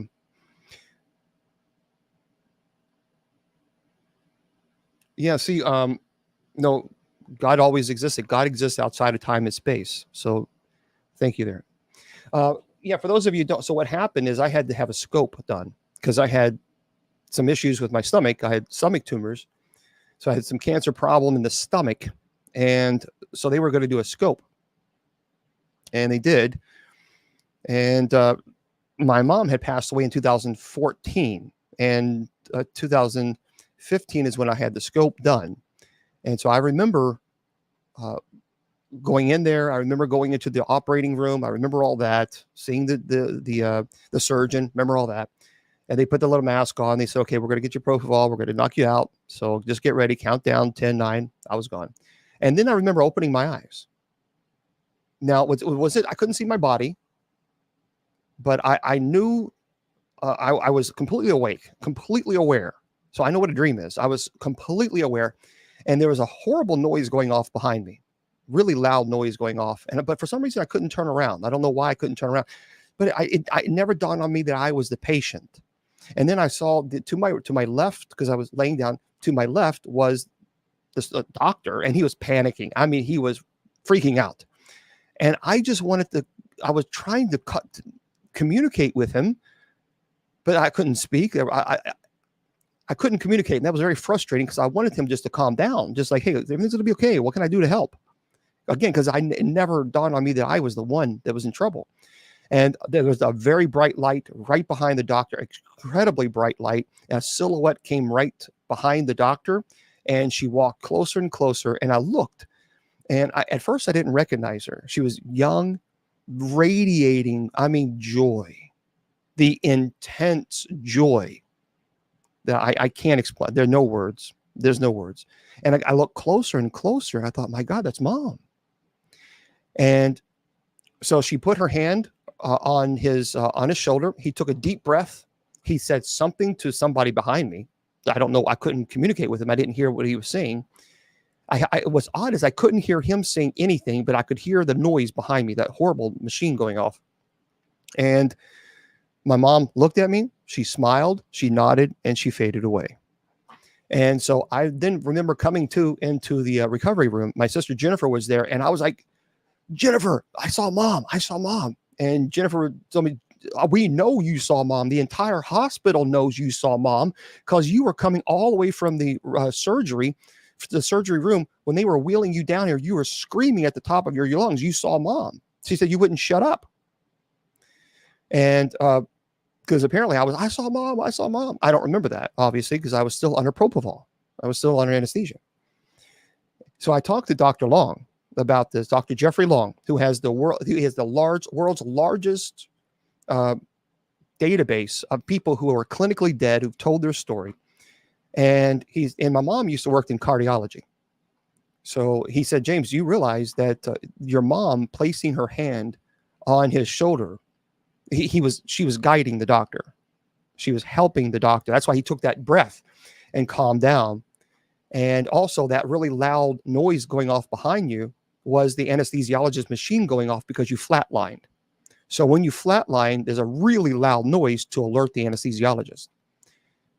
And he said, and also the fact that you were from the recovery room to where your sister was, the other room, the fact that you were screaming, you saw your mom, you couldn't have faked that because you're under propofol. So there's no way. And there's no such thing. You can't dream. There's no such thing as dreaming under propofol. It's 0% chance. So, I know what a dream is. I'm not dumb. I know the difference between a dream and reality. This was real. This was just as real. The only thing is I couldn't speak. I couldn't communicate with the doctor. And, but I know I saw. We don't know why I flatlined. We have no idea. I don't know if it was a heart issue.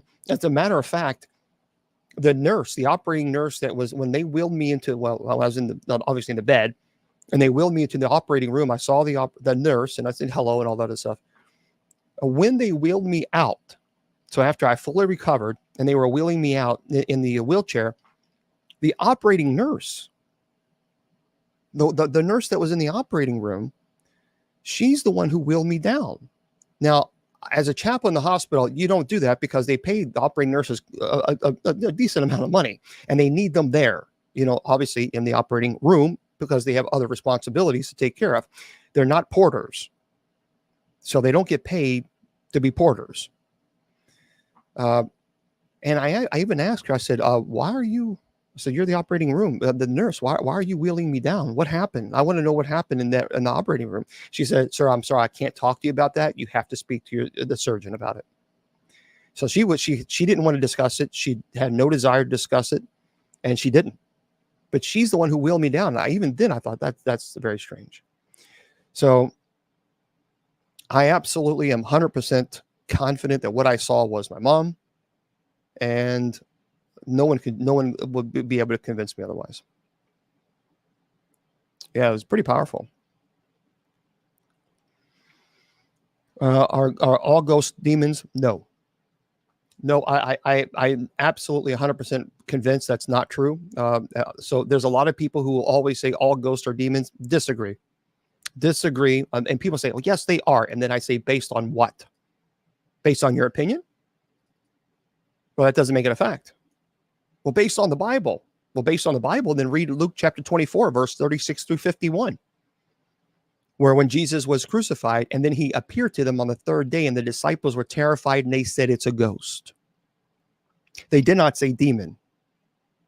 Well, they meant demon. No. Now you're interjecting. It said ghost. In Matthew chapter 14, verse 26, when Jesus walked on water, they were terrified and thought it was a ghost. And even when Jesus appeared to them after he was crucified and they thought it was a ghost, Jesus says, Look at my hands and feet and see who I am. Touch me and find out for yourselves. Ghosts don't have flesh and bones as you see that I have. So as I've said this before, if ghosts do not exist, Jesus would have said, don't be silly, ghosts don't exist. That's not what he said. Rather, he had a clarifying statement. Ghosts do not have flesh and bones as you see that I have. So here's the deal. As an investigator, I've investigated. The first time I investigated, folks, was 35 years ago. And I'm there. I'm actually boots on the ground. I'm working these cases. So I understand people have an opinion, but I'm telling you from somebody as an investigator, as a clergy, as an exorcist, I have not found that to be true at all, 100%. As a matter of fact, there was one case that I did where they had some paranormal activity, and it wasn't frightening. It wasn't aggressive. They were just a little afraid. They didn't know what was going on. They wanted me to come over to their home and bless the home. No problem. It wasn't violent, just things being moved. So I went there with Bishop David, and the investigator team was there, and it was hot. It was the air conditioning was broke. It was like 90, 95 degrees. I forgot what it was. And so we went into the room, and we immediately began praying for the repose of the soul. I began praying the Our Father, the absolution of sins, and I asked for the intercession of their guardian angels to help the spirit move forward, move on. Every one of us, it was like 15 people in that room, every one of us felt this cold breeze around our feet, going up to the legs, and then it just disappeared. It was not aggressive. It was not violent. And it was quite powerful, actually. So to me, if you are a paranormal investigator, and if you are a seasoned paranormal investigator, you know what I'm saying is true. Now, there's going to be a lot of people who have no education in the paranormal, and that's okay. But I'm telling you, as somebody who is there, who's investigated these cases, not everything is demonic. It just simply is not true. It is not true. Yeah, Daphne, it was. But Daphne, it wasn't. Daphne says that cold breeze is eerie, but it wasn't aggressive at all. It was a dramatic temperature drop. As a matter of fact, we had one of those digital, gauges that it'll look at the temperature. It was like 30-degree difference, but it was beautiful. It wasn't aggressive. It wasn't evil. None of us felt evil. Look, if I'm telling you now, if you go to a place that has demonic infestation, you're going to know it. There's no guessing involved. You don't have to guess. You will know. It is overwhelming. The oppression is intense. And again, anybody who has investigated demonic cases, you know what I'm talking about. Everything in your body is telling you to leave. But this was not that at all. This was actually quite beautiful. It was peaceful. And I've not found it. I've not found all spirits to be just as an investigator, that's what I've experienced. And there's some people that no matter what, they're just so convinced that they're not going to change their mind, and that's okay. They don't have to, whatever. But Solomon have psychic gifts. Well, now are you talking about the lesser key of Solomon, where he made a big, huge mistake there? Yeah, and it's true. And Port Paranormal, they're in there as well. And I know they investigate. But not everything is a demon. Have you ever had a demon speak to you? Yes, quite often, actually.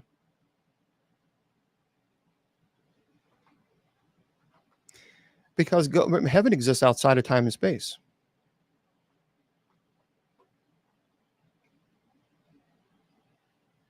Yeah, Sarah, I'm not a big fan of people. Here's the deal. I'm not a big fan of people going out to locations that are known, first of all, to have demonic activity and to investigate. That's very dangerous. That truly is incredibly dangerous. People can get hurt, and people have gotten hurt. So I'm not a fan of that at all. But the problem is when investigators go into a location that's known to be haunted, and then they begin doing things that they shouldn't do, using Ouija boards, seances, things of this nature, you really could be putting yourself into some serious trouble. And so I'm not a big fan of that. Now, of course, I paranormal investigators are very important to me because number one, I love the paranormal community. I have friends from people who've been in the paranormal community for 50 years plus. Thank you very much, Father Jason. I mean, I was friends with Lorraine Warren. I did not know Ed, but I knew Lorraine. But all the OGs, as people call, I know all the OGs in the paranormal community. I was there over 20 years ago. And as clergy, when someone tells me that they have activity in their home, thank you very much for the gifts. Thank you guys for the gifts. When they have activity in their home, I can't get to California or New York, or I just can't do it unless we have a case that we know it's absolutely rock solid. There's something going on here. So I rely on paranormal investigators who don't think everything is a demon. They don't sensationalize it. They go to try to debunk the activity, and then they gather all the evidence and they present it to me. And we go from there. So yeah, dowsing rods. Again, I'm not a fan of dowsing rods. I'm not a fan of using any device that has immediate interaction, because if it's, for example, if it's a REM pod, that's one thing. If it's a digital recorder, that's another thing. But if you are allowing a spirit to manipulate your body in any way, to control your muscular system, to communicate with us, that's a big no-no. That's a big no. Don't do that. This is why Ouija boards are stupid and should be, quite honestly, I think Ouija boards should be they should all be removed, and they should not be sold at the store at all, because they're incredibly dangerous. There have been many documented cases where people played with Ouija boards and violent activity occurred because of it. I'm not the first priest. I'm not the first priest to tell you guys this. And I'm surely not the first exorcist to ever tell you this. So if exorcists are telling you this, if people who are involved in demonology are telling you this, then people might want to listen. I mean, it's not like I have anything against, the toy manufacturer, but I do think that what they're doing is very dangerous, and they should stay away from them. It's just not something you should do. Can you please answer? We are very disturbed. Please answer with what? There's a lot of people asking questions. I have a computer here. I have a computer here. I have people asking me on Messenger, on YouTube, on Twitter, and I have a chat box here and a chat box there. So, I'm doing only one set of eyes, doing the best I can. I don't know why you want to go to a medium for what.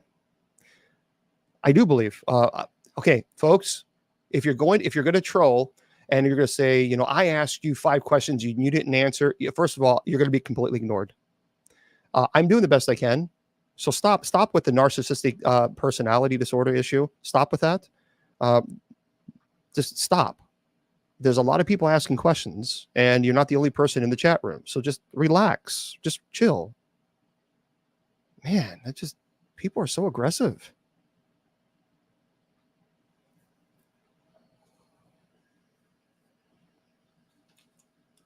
Okay, I'm going to say it one more time. I have right now 63 questions that I'm trying to get through on Messenger. I have 39 questions that I'm trying to get through on TikTok. I have questions here and I have questions here. Relax. It's just, man, people act like they own you. Can you hear my heartbeat?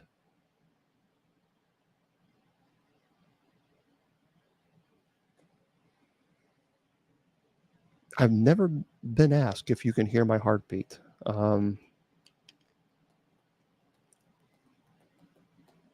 I don't know how I'm supposed to respond to that question.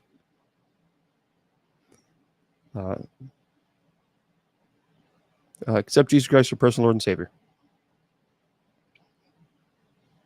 Yeah, there you go. There you go. That's the heartbeat.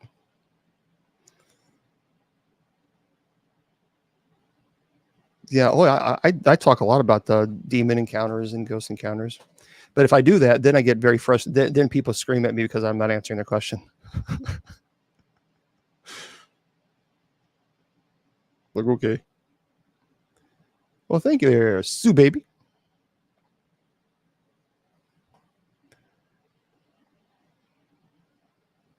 Yeah, Desiree, Desiree, your mom is resting in heaven. Oh, you like the stories? Well, I have quite a few stories, but I'm trying to get what's the point of this? Why are you on here? Hey, Charles, you're not going to get under my skin. So I honestly, if you think you're going to bother me, you're not.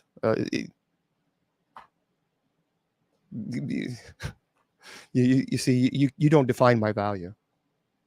That's not. You don't have that authority, and I don't give it to you. Because see, my value has already been determined by God, not by trolls. So the trolls will be ignored. Well, thank you there, Ellie. So even when someone trolls you, it's very narcissistic. That's because they try to get under your skin to try to control you. But then you just laugh. I just laugh at them. Seriously, just like really seriously. You're that bored on a Saturday night. You have nothing else to do. Then the troll clergy's TikTok. Seriously, dude, that's pretty sad. That is pretty sad. Where can I ask a question about animal spirit? Maya, I would encourage you to contact Willie Windwalker Gibson. And so that's what you need to do. Willie Windwalker Gibson. And that's the best. You can go on Facebook, and he's a shaman. He can help you with that. I agree. RJ, seriously, direct people to the Father. This isn't about you. RJ, you're correct. And that's why every Sunday and Wednesday we have Bible study, and I never see you here. Or I actually talk about Jesus. And by the way, Monday through Friday, we also have night prayer. I don't ever see you there, RJ, either. So we do. Sundays and Wednesdays, we have Bible study where we talk about God, and we direct them to Jesus, Jesus. And we have night prayer. So RJ, I loved, he's a false prophet, Joey Baker says. He's a false prophet. Hey, Joy, bye-bye. Bye, Felicia.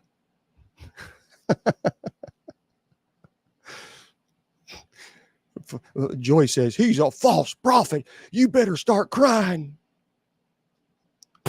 Okay. Thank you there, Monster. Morning there, England. Thank you. Bring your heart to the mic. You know what? You really do. I'm sorry, but that really truly sounds a bit like Jeffrey Dahmer. So I'm going to go ahead and say goodbye to you. Bye-bye. Bye, Felicia. Yeah, this is the fourth time that person. Bring your heart to the microphone. Ooh. No, you ain't hearing my heart. You better get on away. Cray. It is kind of like, seriously. Ooh.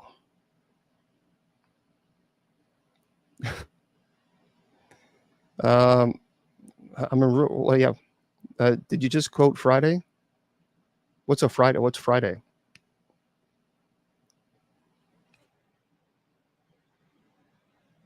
I don't know what Friday is. Yeah. Yeah. Can you hear my heartbeat? Hannibal Lecter. Yeah. Well, no, it's Jeffrey Dahmer. That's Jeffrey Dahmer wanted to. Oh, by Felicia. Oh, that's from Friday. I don't even know what a Friday is. It's a movie. Okay. A comedy movie. Teach your followers. I am teaching my followers. Every Sunday and Wednesdays, we hear at Bible study at 8 p.m. Eastern Standard Time. And we also teach Bible Revelation. So I would love to have you join us. Okay. Seriously, they think they're going to get under my skin. It's a total waste of time. It's like, really? Alan Carter. I have not. No.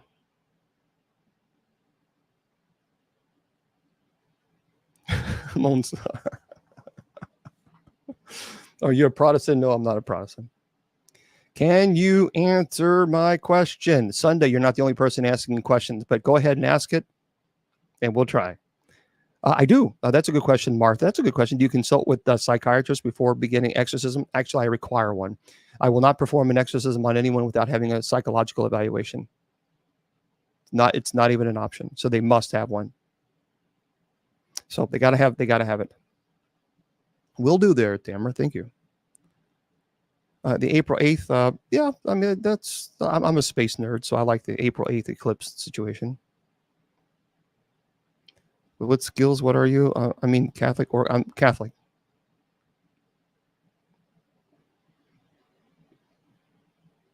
I'm trying to look at all the questions and trying to get questions here and here. I have not seen an angel or demon, but I've certainly seen a lot of people act like they have demons as their best buddy. I have seen possession. Christina is probably the first exorcism that I performed. The hardest, actually, is probably the 68-year-old woman who was struggling with an incubus case. That was very aggressive.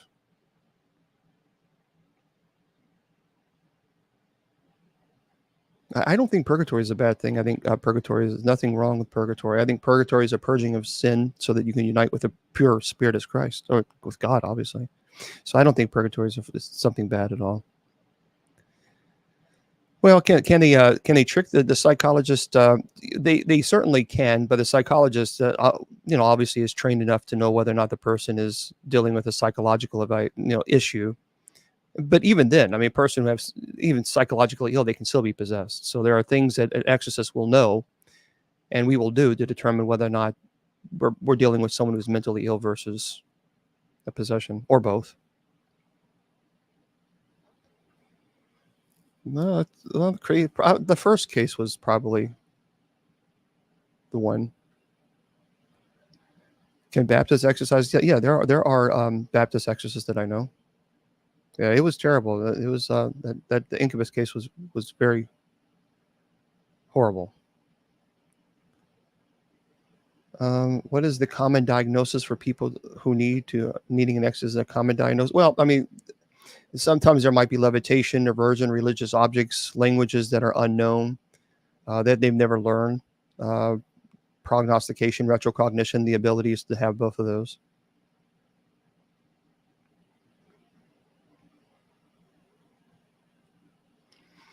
From many accounts of those who experience the afterlife. Oh, Tommy, how you doing, buddy? Many tell the same story of struggling to recognize a loved one. Yeah, because they're young. Some say it's because they are in the most vibrant and best physical self in heaven. How often you hear that? Quite a lot. As a matter of fact, Tommy and everybody else, here's what I encourage you to do. If you're really interested in learning more about near-death experiences, go to nderf.org. So I'm answering a question, everybody, so I won't be able to answer another question. nderf.org. That is the world's largest collection of near-death experience stories. And Dr. Jeffrey Long is the founder of that particular website. I'm telling you, the stories are amazing there. Amazing. I have seen a form of levitation.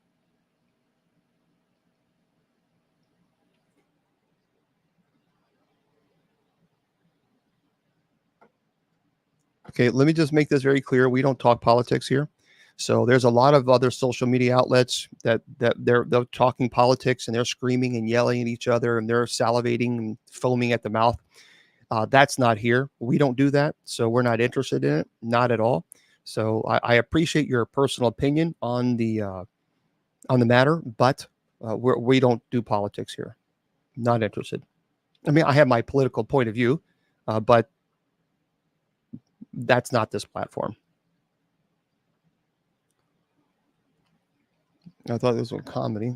It was in sidebar of no, this is not a comedy. Yeah, I mean, what do you say to get rid of a negative energy? Well,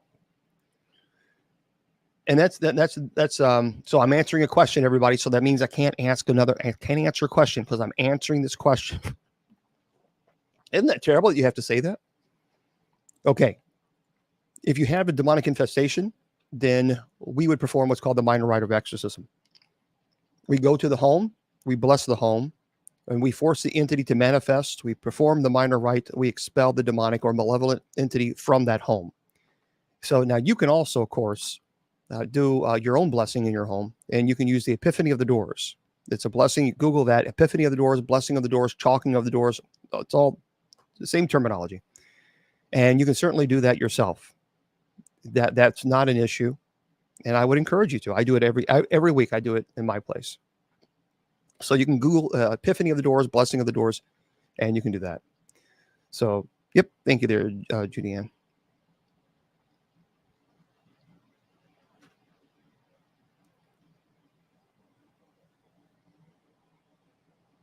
Well, I'm Native American too. My grandmother was Cherokee, and so was my grandfather. But see, here's the deal. I have friends from all walks of life. I have friends that are Wiccans, that are pagans, that are atheists, that are Muslim, that are Jewish, that are Christians, that are conservative, that are liberal. And the difference between me and a lot of, I guess, society is we don't scream at each other. We don't insult each other. We respect each other's rights to believe in what we want to, in which we wish to believe in, without making ad hominem attacks. So we're not interested in that. We're adults, and we can have conversations. But one thing we don't do is we don't insult one another, because see, I don't have time. I don't have time, nor do I have patience or the desire to scream and yell and try to one up somebody. You know what? Life is too short. Life is way too short. If you want to know why I believe Jesus Christ is my personal Lord and Savior, I'll tell you. If you want to know a little my theology, I'll be happy to tell you. And if I want to know your theology, I'll ask you. But one thing we're not going to do, we're not going to attack. We're not going to attack people here because someone doesn't agree with, God forbid, someone doesn't agree everything with what you say. Narcissism much? Seriously. I mean, really, calm down on this. It is extremely narcissistic out there. I believe this, and you better believe it too. Sorry, sunshine, but the world doesn't revolve around you. See you. So I just, just chill. Just chill. Yeah, I think we can all learn from one another, and we can just respect one another. For good grief, we don't have to. I don't have to agree with what you believe in. You don't have to agree with what I believe in. That's okay. There's nothing wrong with that. But the problem is when you start attacking me and then turn around and call yourself a Christian. Nope, can't do that. Can't do it. You cannot attack people and then turn yourself, I'm a Christian, and then condemn people to hell. Because St. James would say faith without works is dead. So if your actions clearly do not establish the statement that I'm a Christian, then your faith is dead. St. James said it, not me. Don't get mad at me. Because if you're going to call yourself a Christian, then you better darn well act like it. Well, how do you act like it? Jesus made it very clear to you. He made it very clear to all of us. You love God with all your heart, soul, mind, and body. And by the way, you love your neighbor as yourself. You can't sit around and say, well, I love my neighbor as myself, but I'm going to condemn that person to hell. Okay, Einstein. It's the brightest bulb in the bowl. Okay. Oh, yeah, Elohim. But Christ consciousness does not mean that we are Christ. So there's this belief going around, there's this teaching going around that's heretical, that we in fact are little Christ. No, we're not. Now that's heresy. We're not God.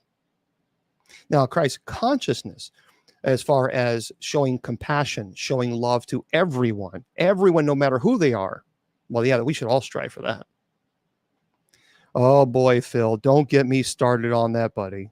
Boy, oh boy, my goodness. Phil is asking about a particular minister and who preaches prosperity gospel. And man, he just, there's something with that. I don't know. I've seen some things that he's said, and it's like, oh boy, that's a problem. That is a problem.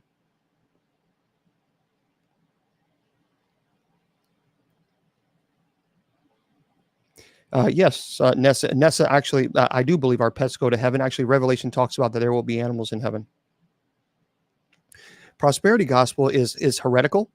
So anybody who teaches you prosperity gospel, you don't need to listen to them because they're teaching you heresy. Prosperity gospel says that God's going to bless you based on how much money you give a ministry. That is a lie. That is a bold-faced lie. That is demonic teaching. It is heretical. It is evil. It is not Christian at all. Your blessings from God cannot be paid for. You can't buy God's blessings. That's heresy. Actually, God's blessings to you are free because you are a child of God. You can't buy the blessings. The only reason a minister will tell you that is because they want to get a new car or a new jet or a new mansion, one or the other. So walk away from anybody who tells you that you can buy God's blessings. That is crap. That is evil. That is demonic. It is not theologically sound. And anybody who preaches that will have to answer to God for that. Your blessings from God are free. Now, there's nothing wrong at all with if you want to tithe to a ministry, fine. But no minister should ever make you feel guilty and then put the guilt trip on you and tell that your blessings from God. Preachers have the audacity, the nerve to stand in the pulpit wearing the fanciest name clothes. I mean, just the fanciest clothing you can possibly buy, big homes, Rolls Royce cars, and then tell you to put your rent money in the collection and that God is going to double it for you. Let me tell you something. The devil can quote scripture too.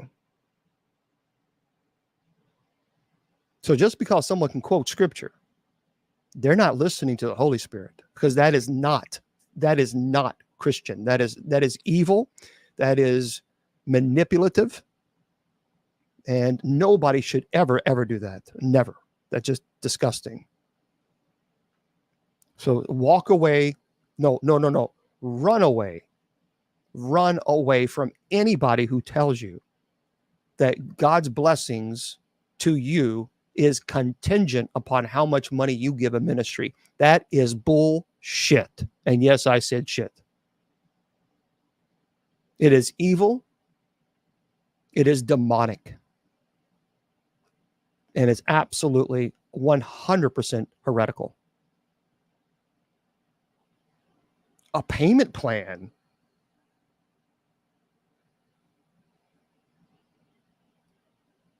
A pastor. He's not a pastor. That's not a pastor. Someone put people on a payment plan. What in the hell is wrong with these people? I'm telling you what, stay away from them. Stay away from these people. Just really seriously stay away from them. They're wolves in sheep clothing. Stay away from them. Yeah, a payment plan. Caesar, no, I have not. TJD, no. I mean, I will if you think it's. I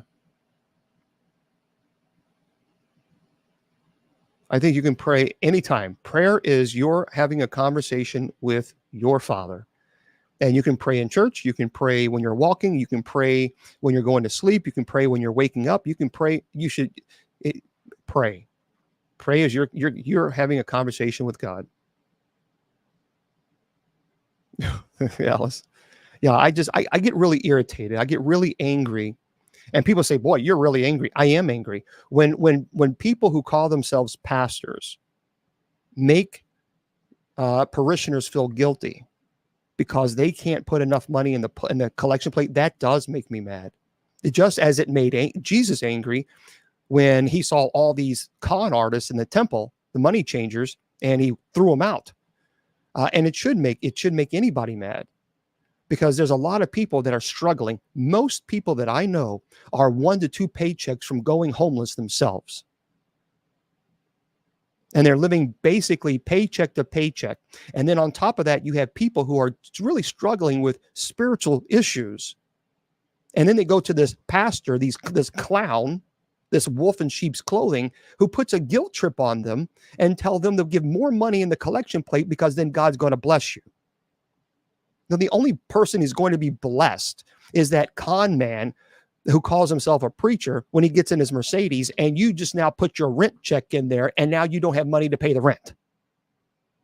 But that the con man pastor, he's not going to give you any money. You see, this is people like that I find appalling. I find absolutely appalling. And they will answer to God for that. Because truly, people are 1 to 2 paychecks from going homeless themselves. And I find it disgusting. Have you ever possessed? No, I've never been possessed. However, someone's asking me a question, so let me answer the question. So don't get mad if you say, "Well, I answer a question." Okay. Anyway, I was not possessed, but my first exorcism, I was the secondary. I was not the primary. I was the assistant.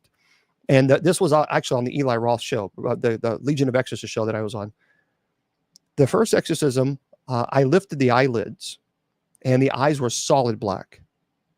But it was a blackness that I could see my reflection. So it was like looking into a mirror. And I couldn't move. I couldn't think. I couldn't talk. I was completely catatonic. And I felt incredibly vulnerable. And I also felt like prey.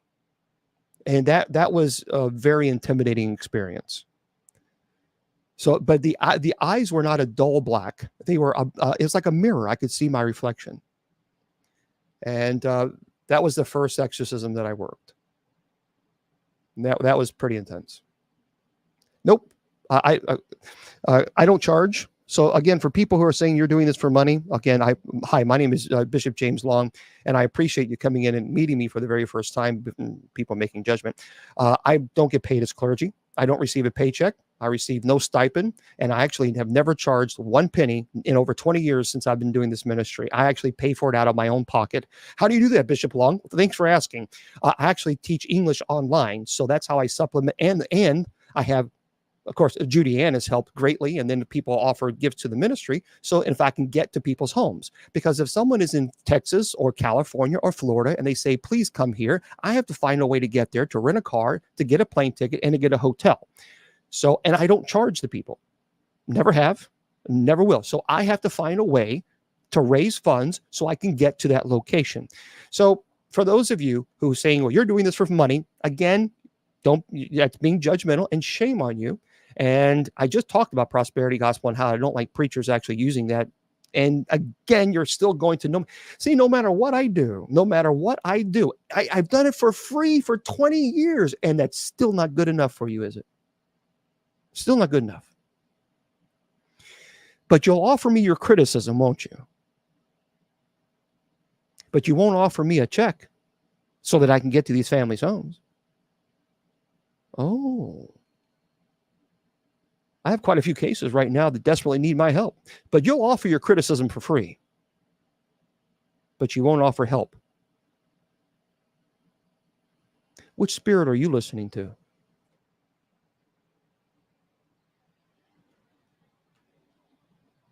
I believe Julia.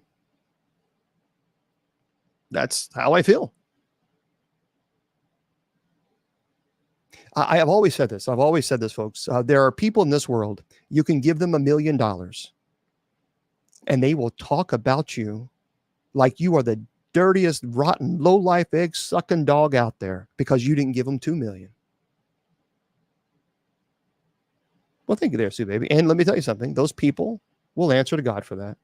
They'll answer for God. You can literally lay yourself on the ground so that people can walk on you, and there will be people who will still complain that you were not flat enough. True. And they will answer to God for that. So anyway, how can you donate to help? How can you donate to help you get to the people that help you need? Okay, I'm shy. I see what you. Well, you can go to my website, bishopjameslong.com, bishopjameslong.com, and you can scroll down. There's a donate button. So usually every month on TikTok, people. Let me just say this because this is important. It's true. I have a lot of followers, 740,000 followers. But on TikTok, if you notice, number one, I'm not pushing. I don't push at all market, but that's still not enough. So I'm not pushing products like a lot. I mean, really, TikTok has become so product heavy. So a lot of commercials, but I'm not doing it at all. Not at all. But that's still not enough for the haters. Thank you there. Oh, thank you, please. I'm not, as a matter of fact, if you've noticed, I've been on since 8 o'clock. That's the first time that I have mentioned that you can go to my website and you can donate to the ministry. And it's now 2 hours and 15 minutes into the presentation. That's the first time that I mentioned you can do that. And that's only because someone asked. But that's still not enough. I stream on YouTube, Facebook, and Twitter. I know it's X, but Twitter. And I do have Spreaker. I'm answering. Oh, no. See, no. Again, folks, I have very thick skin. I've been in the paranormal community for over 20 years. I've been called everything but my name. So the haters, the hater gators out there, the trolls, they really don't get, well, thank you, Raymond. They don't get under my skin. They just don't. Because let me tell you something. Let me tell you something, folks. And I want you to listen to this. Never take criticism from someone that you would not go to for advice. Okay? Never, ever accept criticism from someone that you would not go to for advice. And that is how I live my life. So, yeah, there you go. That's it. How to develop faith that there is a God? That's a good question, Chad. And there's a lot of people that want. Thank you, Flower. And there's a lot of people who've lost their faith in God because of the actions of man, because man can mess it up big time. We have a choice. We can always look at the negative, or we can look at the positive. And when you look at it from a logical perspective, and logical perspective only, then when I look at the universe and see how the order of the universe is established, from that perspective only, from a logical perspective, I say there must be an unmoved mover. There must. See, I have an idea of perfection. I know that I'm not perfect, but I have an idea of perfection. Therefore, if I have the idea of perfection, that perfection must exist. We define that perfection as God. So for me, when you look at the logical perspective of God and the universe, there's no question. I forget the theology, but there's no question, theologically speaking or scientifically speaking, there has to be a God. Well, thank you there, Fred. Yeah, there has to be. I mean, just from the logical perspective. Thank you. And thank you, Raymond.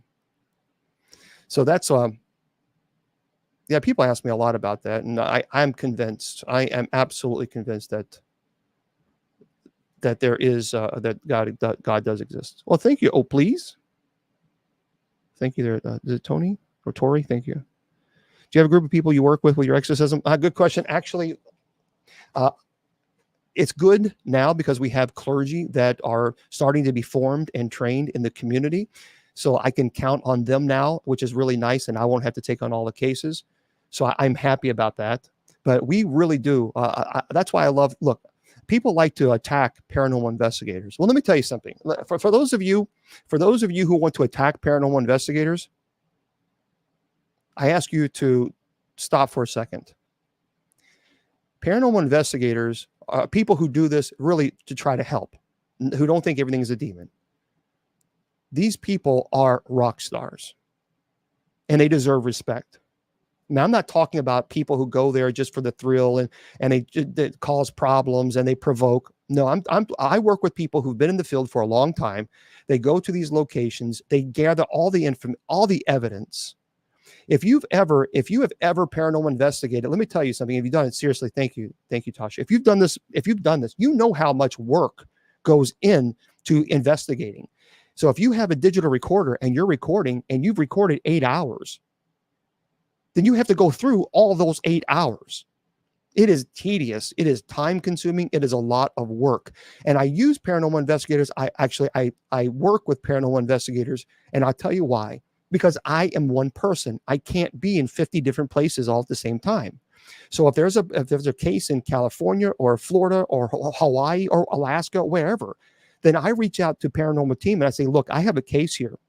and it might be pretty bad, but I need your help. Can you please go there, investigate, either validate or perhaps explain what's going on, and then present that evidence back to me so I can determine if I need to get there. Paranormal investigators who do that deserve our respect. So for the hater gators out there who like to judge paranormal investigators, you're not the ones answering the phone at 2 o'clock in the morning, but you're the ones judge. You're not the one who's willing to pack up all the equipment that costs a lot of money and go to these people's homes whom you don't owe them a thing. And you go to people's homes and you investigate to determine what's going on so you can get clergy involved. Those are the people that should be applauded, not looked down upon. Because I guarantee you this, if it was your family that was going through the paranormal activity and you had a paranormal team come in and they validated the information and presented to clergy and they got clergy involved, you would then say, wow, you paranormal investigators are great. You see the hypocrisy? This is what I don't like. I don't like hypocrisy. But that is the God's honest truth.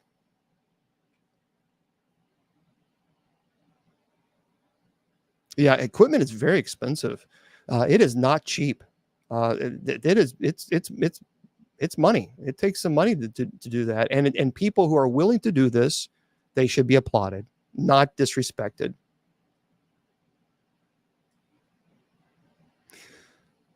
We have people who have gifts and abilities. I'm very good friends with Willie Windwalker Gibson, and Willie Windwalker Gibson is a shaman. So he's a fantastic guy. He's really great.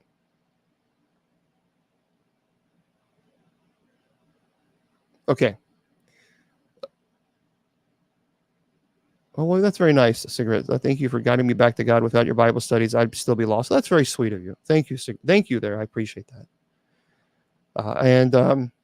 Oh, I'd love to come to Ireland. Yeah, we have some heritage there in Ireland. No. Someone's asking on Messenger that there is no scientific definition or proof of God. I would disagree with you there. I would disagree completely, actually. I came up when I was in the seminary.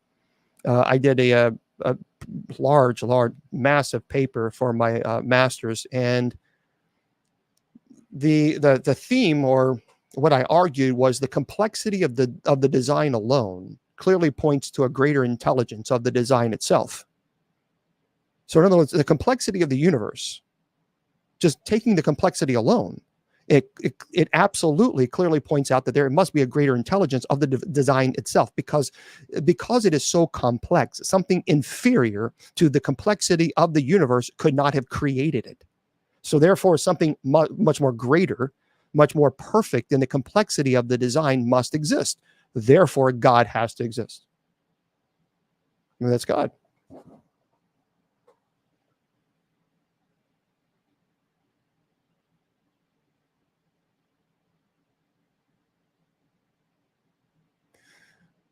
Oh, well, I try to be Chris. Do you take guest speakers to tell their paranormal stories? Sometimes. I mean, I haven't done it lately because I used to have people call in. The reason is because I have two different computers running, and there's people on TikTok who wants to come on screen, and I can't bring them on because Facebook, YouTube, and Twitter, you guys won't be able to hear or see them. So I can't bring them on. So I used to have people call in. But it was really rude because when I was having people, talking to a person on the phone, and then I'd have the speaker here so everybody could hear, people kept calling in, and it kept beeping in and beeping in. It's like, please, guys, stop calling. I'm trying to talk to this person on the phone. So,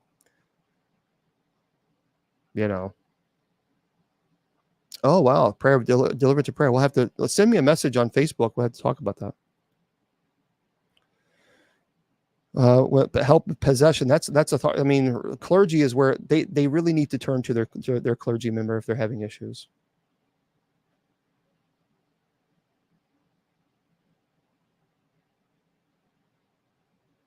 How have you not been possessed? I don't do anything. I don't ever give the invitation, Charles. So I never give an invitation for the possession to even take place, or to a demonic attachment. And I don't acknowledge demons as superior to God. That's number one. There's a lot of people who think that demons are superior. No, they're not. They're created beings, and they are absolutely not superior. And so for me, I don't ever do anything that would cause an invitation. And I'm not intimidated by demons. I have no intimidation, nor should you, nor should anyone.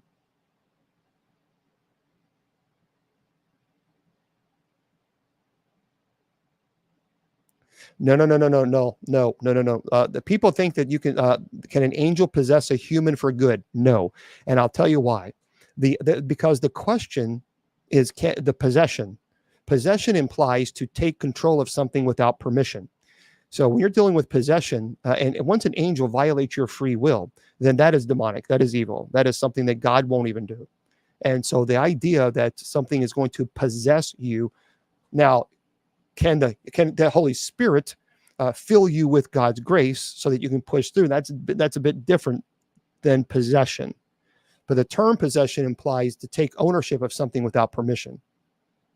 So maybe the terminology is not the best terminology. Can an angel give you the strength to push you through, to comfort? Absolutely, because they did that in Gethsemane with Christ. No doubt about that. They comfort him. But possession, I would use a different word. Yeah, an example of invitation would be the Ouija board, or going to Julia, going to a place that has, let's say you're a paranormal investigator, and it's a demonically infestation. So there's a demonic that's present, and you say, is there anybody here? Can you do something? Can you push me? That's a form of invitation. That's all it needs. That's it. That's all it needs. So, and sometimes even curses. People get really angry, and someone did you wrong, and then you curse that person. Well, that curse can be brought to fruition, and it can be brought to fruition, but you're going to pay a pretty hefty price for that curse. How do you prevent possession? Don't do anything that puts yourself in a situation where you're going to be possessed. Look, I'm an exorcist. I've been doing this for over 20 years, and I've never been possessed. And that's because I never do anything to put myself in a situation in which I've given an invitation to the demonic to use my body or push me. Or remember, when you go to a location and you say, is anybody here? Can you do something? Can you push me? You're not provoking. That's not provocation. You're inviting. So there's a big difference between the two. So I never, ever give that invitation. So I never do anything ever that are even on those lines, playing with Ouija boards or seances or any of that stuff. I won't ever do. I just won't. Well, I certainly acknowledge they exist because they do, but I never, ever give the invitation that they have the right to communicate with me.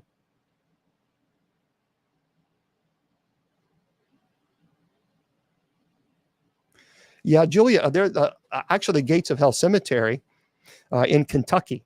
And I'm doing, as soon as the weather clears up here in Kentucky, I'm going to start doing it. I'm going to do a documentary on that location. That is a really, really bad place. Why are demons afraid of Christ? Because he's God.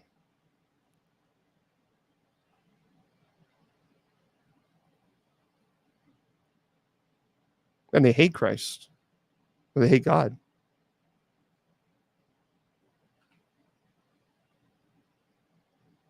Because they didn't want to be thrown into the abyss for eternal torment.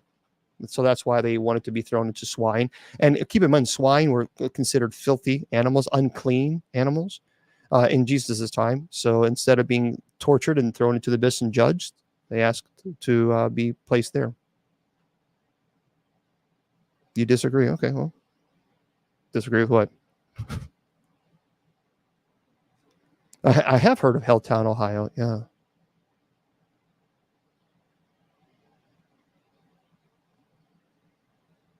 Nope. Demons cannot be saved. They don't want. See, look, you got to remember they were in the presence of God and they still freely rejected God. So the idea that they're going to say all of a sudden change, no, they've already been judged. The Red Gate Cemetery. Never been there.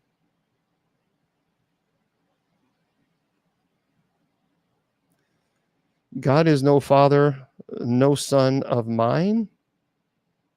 Okay, well, if he's not your father, then see you. I don't know why you're here. And that's called block. Bye-bye. If you're going to come in here and you're going to disrespect Jesus, then go away. I mean, I'm not going to tolerate that. So you're not going to come in here and disrespect God. You don't have to. If you say, look, I'm not a believer, that's fine. You can be respectful about it. But one thing you ain't going to do is you ain't going to come up on him, and you ain't going to disrespect Jesus, and you ain't going to disrespect God, and you ain't going to disrespect anybody else in him. So otherwise, I just say goodbye. Yeah. See you. Goodbye. Well, Joe, but there's been a lot of desecration, especially in the gates of hell. Jesus knew he was God. Absolutely, he knew he was God, because it says even in Scripture that people worshipped him, and he did not rebuke them. Well, that tells you right there that's a clear indication that he's God, and that's one of the reasons why. And even he said before Abraham was, I am, and that's why the Pharisee ripped off his shirt and he said, "What else do we need to know? He is saying that he is Yahweh." Well, I mean, when Thomas touched Jesus after he was resurrected, and he touched him and he said, "My Lord and my God," and it said he worshiped him. Jesus did not rebuke it. He did not rebuke. He accepted the worship. Why? Because he's God.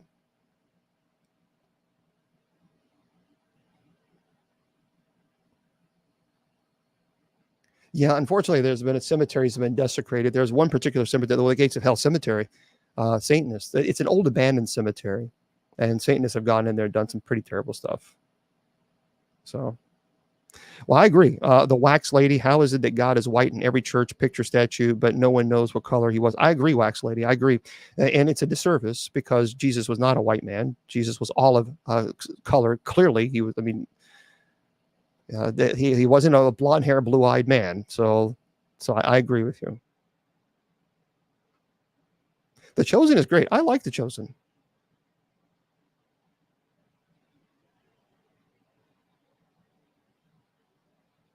I don't know, St. Patrick's. I don't know what you're referring to. But that's cool, Chrissy. And Chrissy said this. Yeshua, yes. It's just a different name. It's the same. Jesus is the English name, and you got the Hebrew name, and you got Aramaic. Let's see. Chrissy is saying, "I'm not 100% convinced demon exists, but I respect your position." Okay, that's cool. See, I respect. That's cool. See, that's what I'm talking about. She's able to say, "You know what? I'm not 100% convinced, but that's cool." See. Here's the deal, and here's what I'm gonna say to you, Christy, and everybody. And we just made 200,000 likes on TikTok. You rock stars, you rock stars. Well, Christopher, actually, about the Pope and gay marriage, that actually was completely mistranslated. The Pope did not bless gay marriage. The Pope said that if a couple is in a relationship, he would bless the individuals. Of course, he blessed the individuals, but that is not. That was a matter of fact. The Vatican even came out recently, well, not too long ago after that, and made clarification. Said, nope, the Pope never said he's going to bless gay marriage. He never said that. He's going to bless the individual as he would bless anybody who would walk up to him and say, can you bless me? But as far as not believing demons, I get it. But here's what I'm going to say to you. As I mentioned, I don't get paid for this. I've been on now for 2.5 hours. Don't get paid. I don't get a salary, and I don't charge. So I tell people this all the time. So I have a doctorate in ministry. I have a Master of Divinity, a Master of Education, and a Master of Business, and a Bachelor of Communication and Journalism, Associate of Philosophy. Went to Loyola University in Chicago. Went to Argosy University. Went to Sullivan University. And I'm going to tell you this. If I did not know that demons exist, number one, I wouldn't be here at 10:30 at night. I wouldn't be here for 2.5 hours. And I wouldn't be doing this ministry. See, that's one people, because if I start charging $5,000 for an exorcism, then people can attack my integrity and say, you're only doing it to make money. I don't charge. You're doing it for fame. You do things for fame so you can get money. I mean, that's the whole point of fame, so you can make money. But I don't charge. Well, you're doing TikTok. Yep. And I usually on TikTok also takes 70% of all the gifts that you guys are giving. TikTok takes 70% of that, which is fine. That's their right. But they take 70%.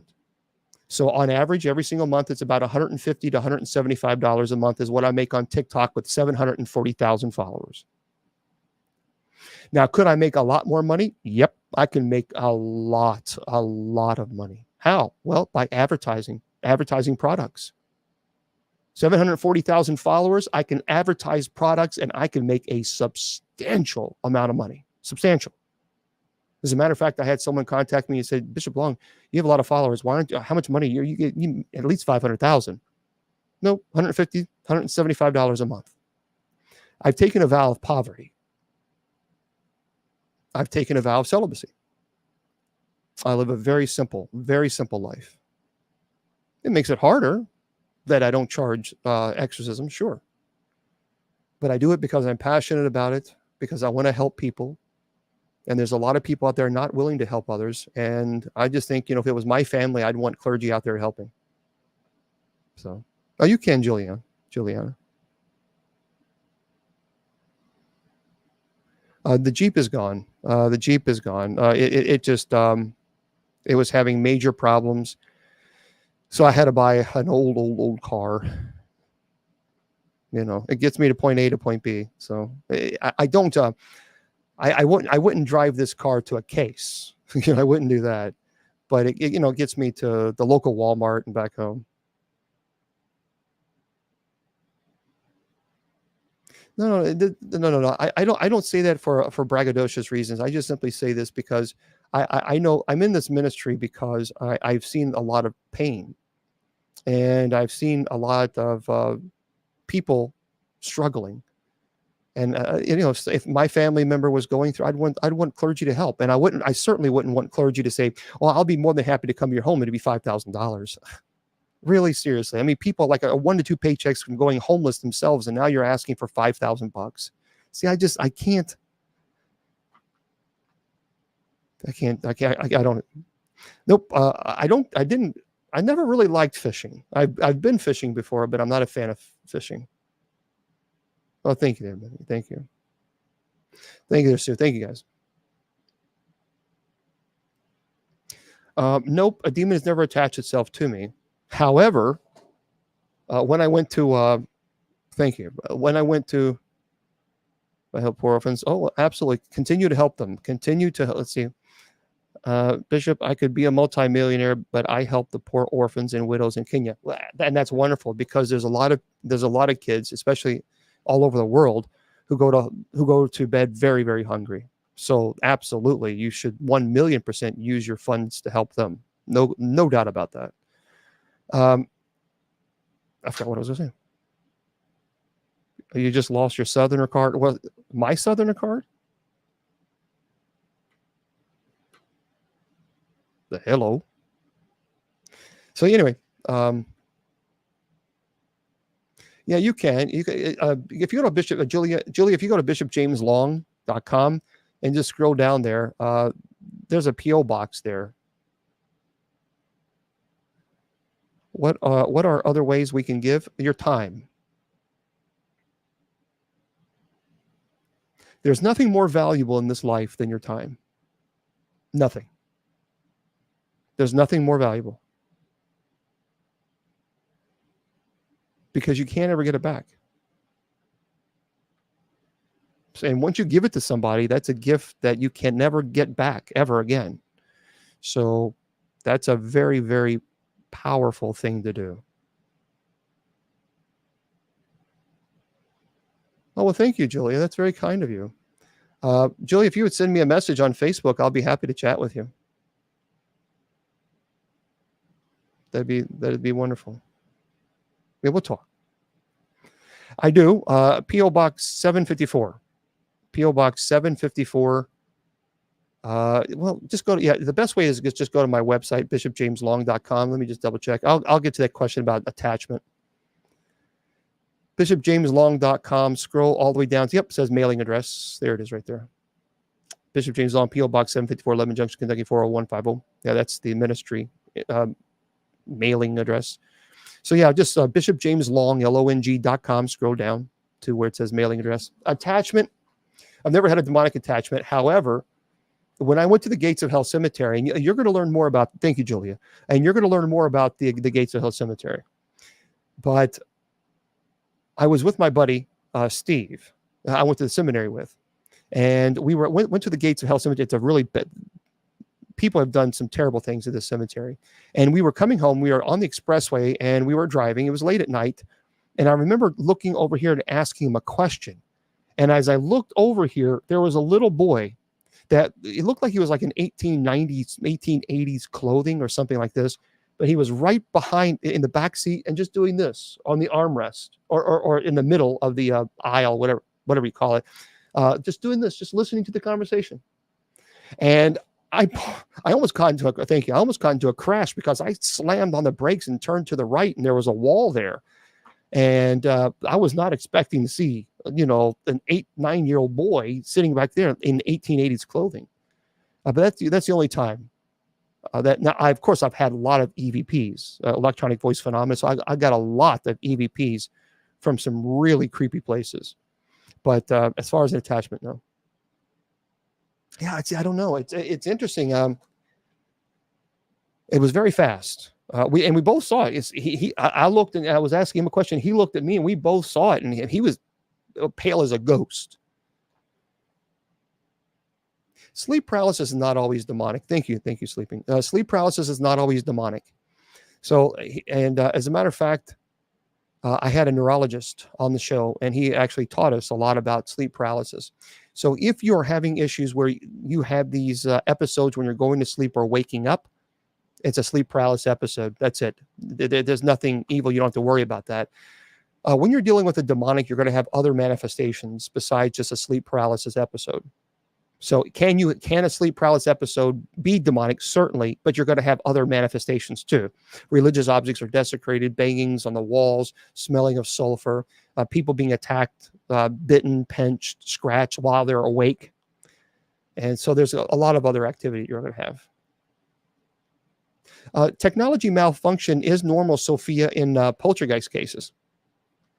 But it's also common in human spirits as well as demonic. Well, Catherine, you can sulfur, because Revelation talks about how in the end they'll be thrown into the lake of sulfur. So they do that as a form of mockery. Yeah, not all the time, Lydia. Lydia's asking, were the ghosts you've seen solid? No. Most of the time it's a mist, and you can see an apparition. You can't see it completely clear, but you can see the outline of of some type of form there.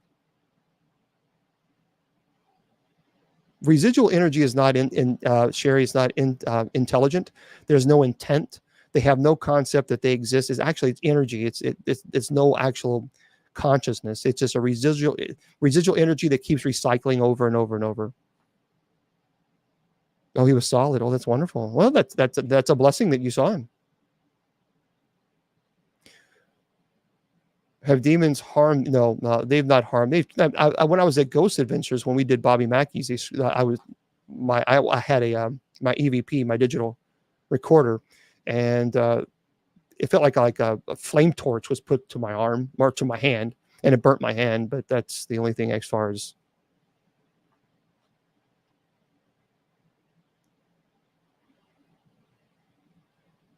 Well, I don't agree with that. I just don't agree. I don't agree that every time you see a ghost, you're seeing a demon. I speak for 35 years of experience. I just don't agree with it. Jacob, there's a lot of debates on shadow people. Some people say it's demonic. I've had cases where it was demonic and some where it was human spirits. Oh, you used to sleepwalk.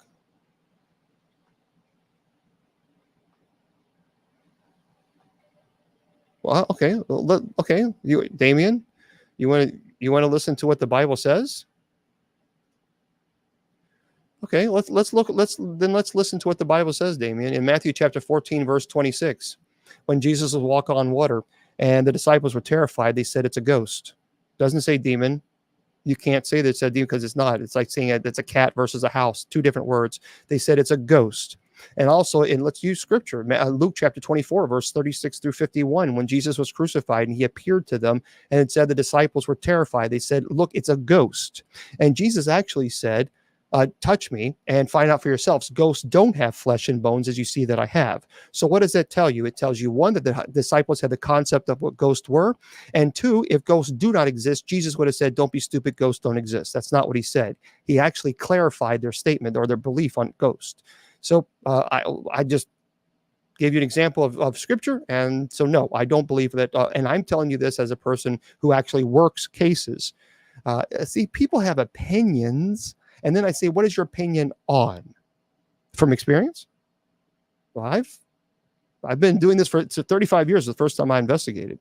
So I'm not giving you an opinion based on an opinion. I'm giving you an opinion based on the fact that I've worked cases, and thousands of them. Some demonic, some not.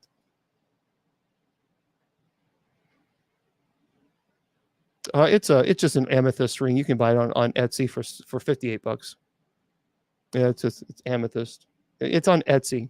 Matter of fact, it was Friday. People kept asking me about the ring, so I pulled it up on Etsy, and Easy Jewelry or something like that.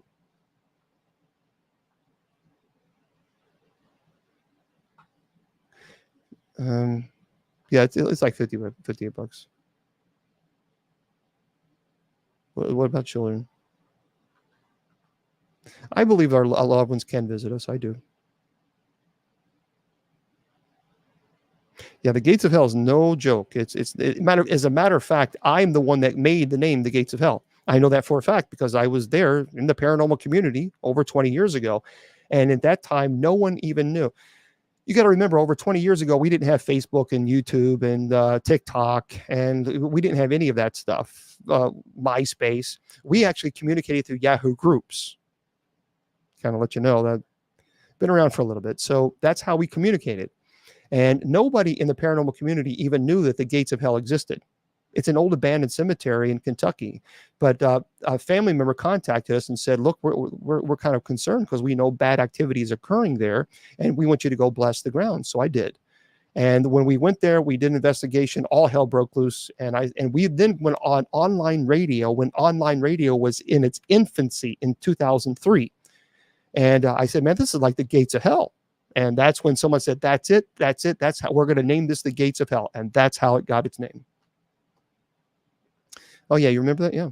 What is demonology? Demonology is the study of angelology and theology. And the demonologist is a person who has primary research in the field and understands that it is a calling to serve in God's ministry.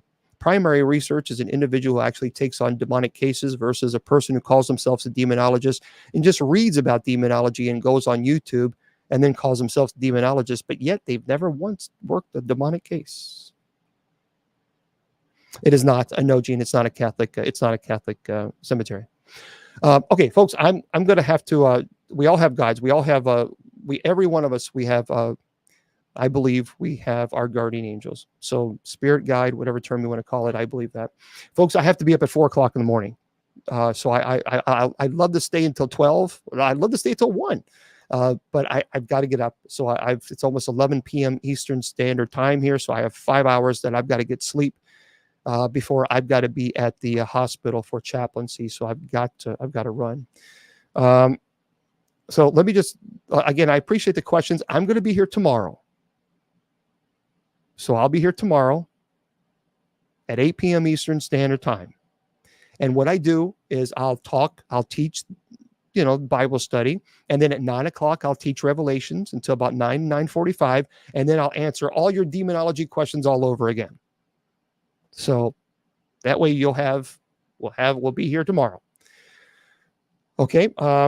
So I want to thank our moderators for being here. I want to thank all of you very much. Demons don't need to eat food. I want to thank, certainly in a possessed body, they can, but if they're possessed, they don't. They actually don't want to eat food at all. They want to refrain from substance of life entering. Okay, folks, I gotta go. Thank you for the 220, almost 227,000 likes. Thank you for the gifts to the ministry. I really appreciate that. Remember, I tell you all the time, your value does not decrease based on someone's inability or refusal to see your worth. You are priceless. And don't let anybody tell you or convince you otherwise. Facebook, YouTube, and Twitter, God bless, and we'll see you tomorrow.